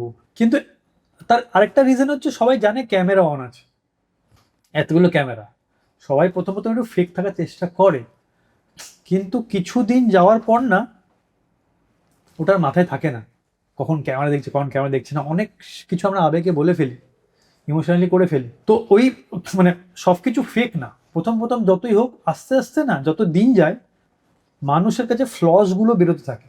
যেমন কেউ যদি সম্পর্কে যায়, প্রথম 6 মাস খুব ভালো যায়, তারপর অশান্তি হয় কেন?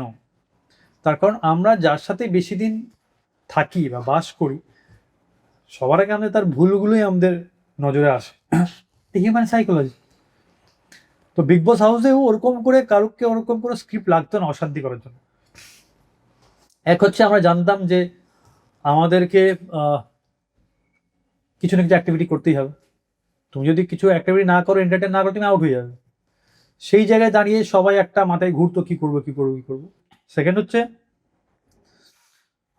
ওই ঘরের মধ্যে এমনি অনেক মানে নেগেটিভিটি কাজ করে, বিকজ সবাই আসে অশান্তি করতেই, মেন্টালিটি থাকে ঝগড়া করবো, মারপিট করবো, একটা নেগেটিভিটি কাজ করেই। তো সেই জায়গায় দাঁড়িয়ে আলাদা করে স্ক্রিপ্ট লাগে না, আমরা নিজেরাই ক্রিয়েট করে ফেলি ভুলবশত। আর এই পুরো বিগ বসটা না মেন খেলাই ডিরেক্টর জানে কার সাথে কার অশান্তি লাগাতে হবে, কার সাথে কার করতে হবে। মানে আবার তো আসছে বিগ বস, সব বলবো না, তাহলে আপনাদের মজাটা চলে যাবে। তো অ্যাজ আ স্ক্রিপ্টেড নয়, এগুলো লোকেরা ওরকম করেই করে বসে নিজেদের মধ্যে করে। আর থাকলো কথা আমার আর এনার আর মৈনাকের। তো আমি তো গেম নিয়েই শুরু করেছিলাম, যে বিগ বসে কারোর কোনো আমাদের সময় কোনো প্রেমের অ্যাঙ্গেল ছিল না। এবার আমার মনে হয়েছিল যে একটা এরকম, অবভিয়াসলি এনার খুব সুন্দর দেখতে, এনার প্রচুর ফলোয়ার্স আছে, প্রচুর ছেলেদের এনা ক্রাশ, এটা অবভিয়াস ব্যাপার, এটা আমি বলি বা যেই বলি এটা তো ফ্যাক্ট। আর সেই সময় আমার এনাকে ভালো লাগতো, কারণ হচ্ছে একজন প্রচণ্ড সুন্দর দেখতে মেয়ে, সে এসছে অনেক একটা ওয়াইল্ড কার্ডে ঢুকেছে, আর কথাবার্তা ওর খুব ভালো। তখন ওই করে একটা তো ইনফ্যাচুয়েশন আমাদের মধ্যে কাজ করেছিল, মানে অবভিয়াস ব্যাপার, সবাই বুঝতে পেরেছিল। নেক্সট হয়েছিল কিছুটা পার্ট হয়তো ও গেমের জন্য করছিল, আমিও করছিলাম, মানে অত ইমোশনাল নয়, আমরা দুজনাই গেম ছেড়ে বেরিয়ে বেশি প্রেম প্রীতিতে ঢুকবো একদমই নয়। হ্যাঁ, কিছুটা লাইকিং ছিল, সাথে কিছুটা আমাদের গেমের প্ল্যানও ছিল। এবার আমি আউট হয়ে যাওয়ার পর যেটা মৈনাকের সঙ্গে ওর হয়েছিল, যেহেতু আমার মনে হয়েছিল যেহেতু আমি আরো প্রচন্ড টাইম কাটাতাম, তারপর ওকে মৈনাক টাইম দিতে লেগেছে। তার কারণ হচ্ছে জিদ্দাও কিন্তু আমাদের এটাকে হাইপ দিচ্ছিল যে তোমাদের প্রেম তো ভালোই চলছে, হ্যাঁ লোকজন অনেক নাম করছে। এবার আমি তো ভেবেছিলাম যে লোকজন নাম করছে মানে আমি তো বাইরে জানতে পারছি না কি হচ্ছে, আমার মনে ছিল একটা প্রেমের অ্যাঙ্গেল হয়তো ভালো যাবে, হয়তো এনা ওটা ভেবেছিল বা সত্যিই ভাবতে পারে, আমি জানি না, সেটা ওরটা তো আমি বলতে পারবো না। তো আহ, আহ, তো এরকম একটা ব্যাপার উঠেছিল। তো বাট ও ও আমাকে বলেছিল যে ও ও খুব একটা মানে মানে ও যেটা বলে সত্যিই বলে, ও খুব একটা ফেক ছিল না। তো তারপর যখন মৈনাকে শুনছিলাম আমার মনে হয় ও সেই জায়গাটা মনে হয় মৈনাক ফুলফিল করছিল, যে একটা মানুষের সঙ্গে থাকতে থাকতে একটা আমার নতুন এসছে, তার সঙ্গে ঠিক সম্পর্ক বলবো না, বাট বন্ধুত্ব ওর সঙ্গে ভালো হয়েছিল। বাট আমি সেগুলো দেখেছিলাম আর আমার মনে হয়েছিল যে মানে কিছুটা আমার খারাপ লেগেছিল, আর কিছুটা আমি মনে করেছিলাম যে না এটা নিশ্চয়ই হয়তো গেমের জন্য করছে, বা ওর হয়তো সত্যি ময়নাককে হয়তো ভালো লাগতে পারে, সেটা তো আমি জানি না ওর ব্যাপারটা। ওরা মনে হয়েছিল যে হ্যাঁ কিছুটা হচ্ছে, যেটা মানে আমি বেরোনোর পর তাহলে আবার আমার থাকাকালীন হতে পারতো। তো আমার তখন আমি যখন ফিরেছিলাম তখন ও যখন এসে আমাকে দেখে তখন ও বুঝতে পারে যে যে এটা একটা বাজে জায়গায় চলে এসেছে, আর এইখানে আমাদের কি করা উচিত ও জানতো না, আমি জানতাম। তাই জন্য ও আমাকে মানে আমি শুরুতে আমাকে বলেছিলাম যে ওই সিনটা দেখে থাকলে বুঝতে পারবি ও আমাকে হেল্প করেছে। আমি ওকে সরিয়ে বললাম যে আমি এপিসোড দেখে এসেছি। তো আমি এপিসোড দেখে গেছিলাম অবভিয়াসলি। তো আমার অনেক কিছুই খারাপ লেগেছিল সেই সময়। আর মানে তোমার ভিতরে একটা ফিলিংস তো ছিল যেহেতু খারাপ হ্যাঁ মানে লেগেছে। একটা লাইকিং তো ছিলই আমার মনে হয় ফর শিওর, ওর সাইড থেকেও ছিল। তখন এমনিতেও আমরা দুজনে অনেক ছোট, মানে ও তো এমনিতে আমার থেকে ছোট, তো প্রায় 10 বছর আগে, অনেকটাই ছোট ছিলাম দুজনে। দেন তারপর তো ওর এলিমিনেট হয়ে যাওয়ার পর তো একটা অন্য জিনিস দাঁড়ায়, কারণ ওকে অনেকেই ভুলভাল বলেছিল বিকজ ও আমি যাওয়ার পর মৈনাকের সাথে ছিল, আমার সঙ্গে ছিল। এবার বাট এটা মনে হয় এটা নিয়ে কাউকে জাজ করা উচিত না, বিকজ সেটা তার ব্যক্তিগত ব্যাপার। বাট হ্যাঁ এরকম একটা কিছু ছিল। আর বাট এখন মানে এখন মানে আমার এনার বন্ধুত্ব কিন্তু এখনো আছে, মানে হ্যাঁ এনা খুব আমার যথেষ্ট ভালো মানে বন্ধু, আর ও সত্যিই ভালো, মানে অ্যাজ এ ফ্রেন্ডও ভালো, যথেষ্ট হেল্পফুল। তো আমাদের বন্ধুত্ব এখনো রয়েছে। তোমার সাথে মৈনাকদার বন্ধুত্ব আছে? ময়নাকের সঙ্গে খুব একটা কথা হয় না, বাট বন্ধুত্ব আছে, মানে ওরকম নয় যে দেখলে কথা বলবো না কিছু না। আমার সঙ্গে শিলাদার বন্ধুত্ব আছে, শিলাদার সাথে আমার বিশাল অশান্তি হয়েছে ভিতরে, একদম মারপিট হয়নি শুধু, হয়তো বাকি সব হয়েছে শিলাদার সাথে। তো শিলাদার সাথে এখনো মানে দেখা হলে মানে আমি জড়িয়ে ধরি, শিলাদা আমাকে ইয়ার্কি মারে, হ্যাঁ গুরুদেব গুরুদেব করে কথা বলি। তো তো এই ব্যাপারটা এখনো আছে। তো আমার মনে হয় যে ওইখানে অনেক কিছু সিচুয়েশন ওয়াইজ হয়, আর ওখানে না ভাবার ক্ষমতাটা কমে যায় বিগ বস হাউস। বিকজ বদ্ধ ঘর, কিচ্ছু পাচ্ছি না, একটাই জিনিস মাথায় ঘুরছে, একটাই হতে হতে হতে হতে কোথাও একটা মানুষের ভাবনার জায়গাটা কমে যায়। তাই জন্য তো এটা এত একটা toughest reality show all over India, মানে ওয়ার্ল্ডে। বাইরে বিগ ব্রাদার্স হয়, এখানে বিগ বস হয়। টাফেস্ট গেম শো এই জন্যই বলা হয়, তার কারণ এটা একটা এমন একটা জায়গায় নিয়ে যাবে যেখানে তোমার ভাবনার শক্তি কমে যাবে, তুমি ভুল করে অনেক কাজ করে বসো, আর মানুষ এটা দিয়ে এন্টারটেনও হবে, অ্যাট দ্য সেম টাইম তোমাকে জাজও করবে, ওটাই তো তোমার থেকে মজাও নেবে, আবার তোমাকে জাজও করবে, দুটো বাজে কথা বলবে, কিন্তু তুমি না করলে সে মজাও পাচ্ছে না। কিন্তু ও চাইছে তুমি এগুলো করো, অ্যাট দ্য সেম টাইম ও তোমাকে জাজও করবে। এটাই গেম। বাট ঠিক আছে করুক, কারণ তোমাকে অনেক টাকা দিচ্ছে চ্যানেল। তাও কিরকম অ্যামাউন্ট বা একটা ফিগার বলো যে বিগ বসে যারা আসে? হিন্দিতে তো আমাদের মানে হিন্দিতে যে টাকা দেয় সেটা আমাদের ভাবনার বাইরে, মানে ভাবনার বাইরে। তাও উইকলি পে করে, কত কোটি টাকা করে উইকলি, মানে লাখ টাকার উপরে। লাখ টাকা উইকলি। আর বাংলাতে? বাংলাতে ওটা বাংলাতে এক্স্যাক্টলি। হিন্দিতে above I guess above 10 lakh. 10 lakh. বাংলাতে 3-4 লাখ টাকা হামেশা। বাংলাতে 1 লাখও পায় অনেকে, এবার ডিপেন্ড করে তার পপুলারিটি অ্যান্ড অল করে। কি হয়তো 60,000 টাকাও পেতে পারে, বাট এটা উইকলি পাচ্ছে, আমাদের সেটা ভাবতে হবে। 4 সপ্তাহ হয় মাসে, মানে মাস গেলে এনি ডে 1-2 লাখের উপরেই পাই সবাই, 2 লাখের উপরেই পাই। যদি 2 লাখও পায় এক মাসে 8 লাখ টাকা। এক্স্যাক্টলি, প্রচুর টাকা। এই জন্য এটা বাংলাতে দুটো সিজনে বেশি হয়নি, তার কারণ বাংলাতে লোকেরা কমপ্লেন করেছিল অনেকবার, ইভেন কি আমাদের নিয়েও কমপ্লেন করেছিল, আমাদের ওইটা। তার কারণ হচ্ছে বাংলায় হিন্দিতে বিগ বস লোকেরা দেখবে যেখানে ভুলভাল কাজ হচ্ছে, সেটা প্রবলেম নেই, কিন্তু বাংলার লোকেরা যেন কিছু না করে, এটা খুব বাজে একটা জিনিস। যে মানে তাই জন্য বিগ বসটা বন্ধ হয়ে গেল, কারণ কি টেলিকাস্টে অনেকজন কমপ্লেন করছে, আর চ্যানেলকে কমপ্লেন করলে ওটা একটা বাজে জায়গায় চলে যায়। আবার আসছে next আবার season। আসছে, এবার আবার আসছে বিগ বস, আবার আপনারা মজা পাবেন। সো নতুন যারা এবার বিগ বসে পার্টিসিপেট করছে, তুমি তাদের জন্য স্যান্ডি অ্যাপ্রুভড কিছু অ্যাডভাইস যেটা তাদের যারা কাছে নতুন বিগ বসে যাচ্ছ, এক্সাইটেড তো তোমরা প্রচন্ড, আমি জানি, মানে আই ক্যান ফিল, আমরাও ছিলাম। বাট স্ট্র্যাটেজি না তুমি বানিয়ে যেতেই পারো, কিন্তু ভিতরে গিয়ে খুব একটা কাজ দেবে না, তার কারণ তুমি বুঝতেও পারবে না বাইরের দর্শক কোনটাকে পছন্দ করছে কোনটাকে করছে না, তুমি কোনোদিন ধরতে পারবে না। তুমি যত হিন্দি সিজন দেখে থাকো, বাংলার সাথে হিন্দির কোনো রিলেশন থাকে না, মানে হিন্দিতে সবকিছুতে যাই দেখাক লোকেরা কিন্তু পছন্দ করবে, যে তুমি বাংলায় করবে 10টা লোক তোমার দিকে আঙুল তুলবে। বাট আমি বলবো গেম খেলতে গিয়ে এগুলো কিছু মাথায় রাখবে না, কে কি ভাবলো, that doesn't matter, be yourself. আর স্মার্টলি গেম খেলো, গেম খেলতে গেছো মানে গেম খেলতে যাচ্ছ, স্মার্টলি খেলো। যাওয়ার পর ভেবো না যে আমাকে কিভাবে জাজ করবে লোকেরা, কিভাবে আমাকে দেখছে, কিভাবে, এইগুলো বেরিয়ে উইথ টাইম সব বদলে যায়। ফার্স্ট বি ইউর সেলফ, আর সেকেন্ড হচ্ছে at the same time smart থেকো, স্মার্টলি গেম করো। क्या बात। তো যারা নেক্সট সিজনে আসছো মনে রেখো প্রত্যেকটা কথা। ওকে, সো আমরা একদম লাস্টে চলে এসেছি। তো এবার আমি বলবো এই যে পুরো মোটিভটা আমাদের প্রথম থেকে ছিল, যে আমরা চাইছি আমাদের অডিয়েন্সরা কিছু নলেজেবল ইনফরমেশন পাক, কিছু শিখুক। আশা করি অনেক ইনফরমেশন তারা পেয়েছে। এইবার যদি মোরাল অফ দ্য স্টোরি হয় না, একদম এন্ডে এসে তোমাকে যদি কিছু বলতে হয় যে অডিয়েন্সদের জন্য, যে তোমার তরফ থেকে কিছু অ্যাডভাইস যেটা তাদের লাইফে, তাদের কেরিয়ারে, তাদের ফিউচারে, মানে যে ডিসকাশনটা হলো শুধুমাত্র আমরা কেরিয়ার নিয়ে বলিনি, ওভারঅল সবই অনেক কিছু বললাম, বলেছি।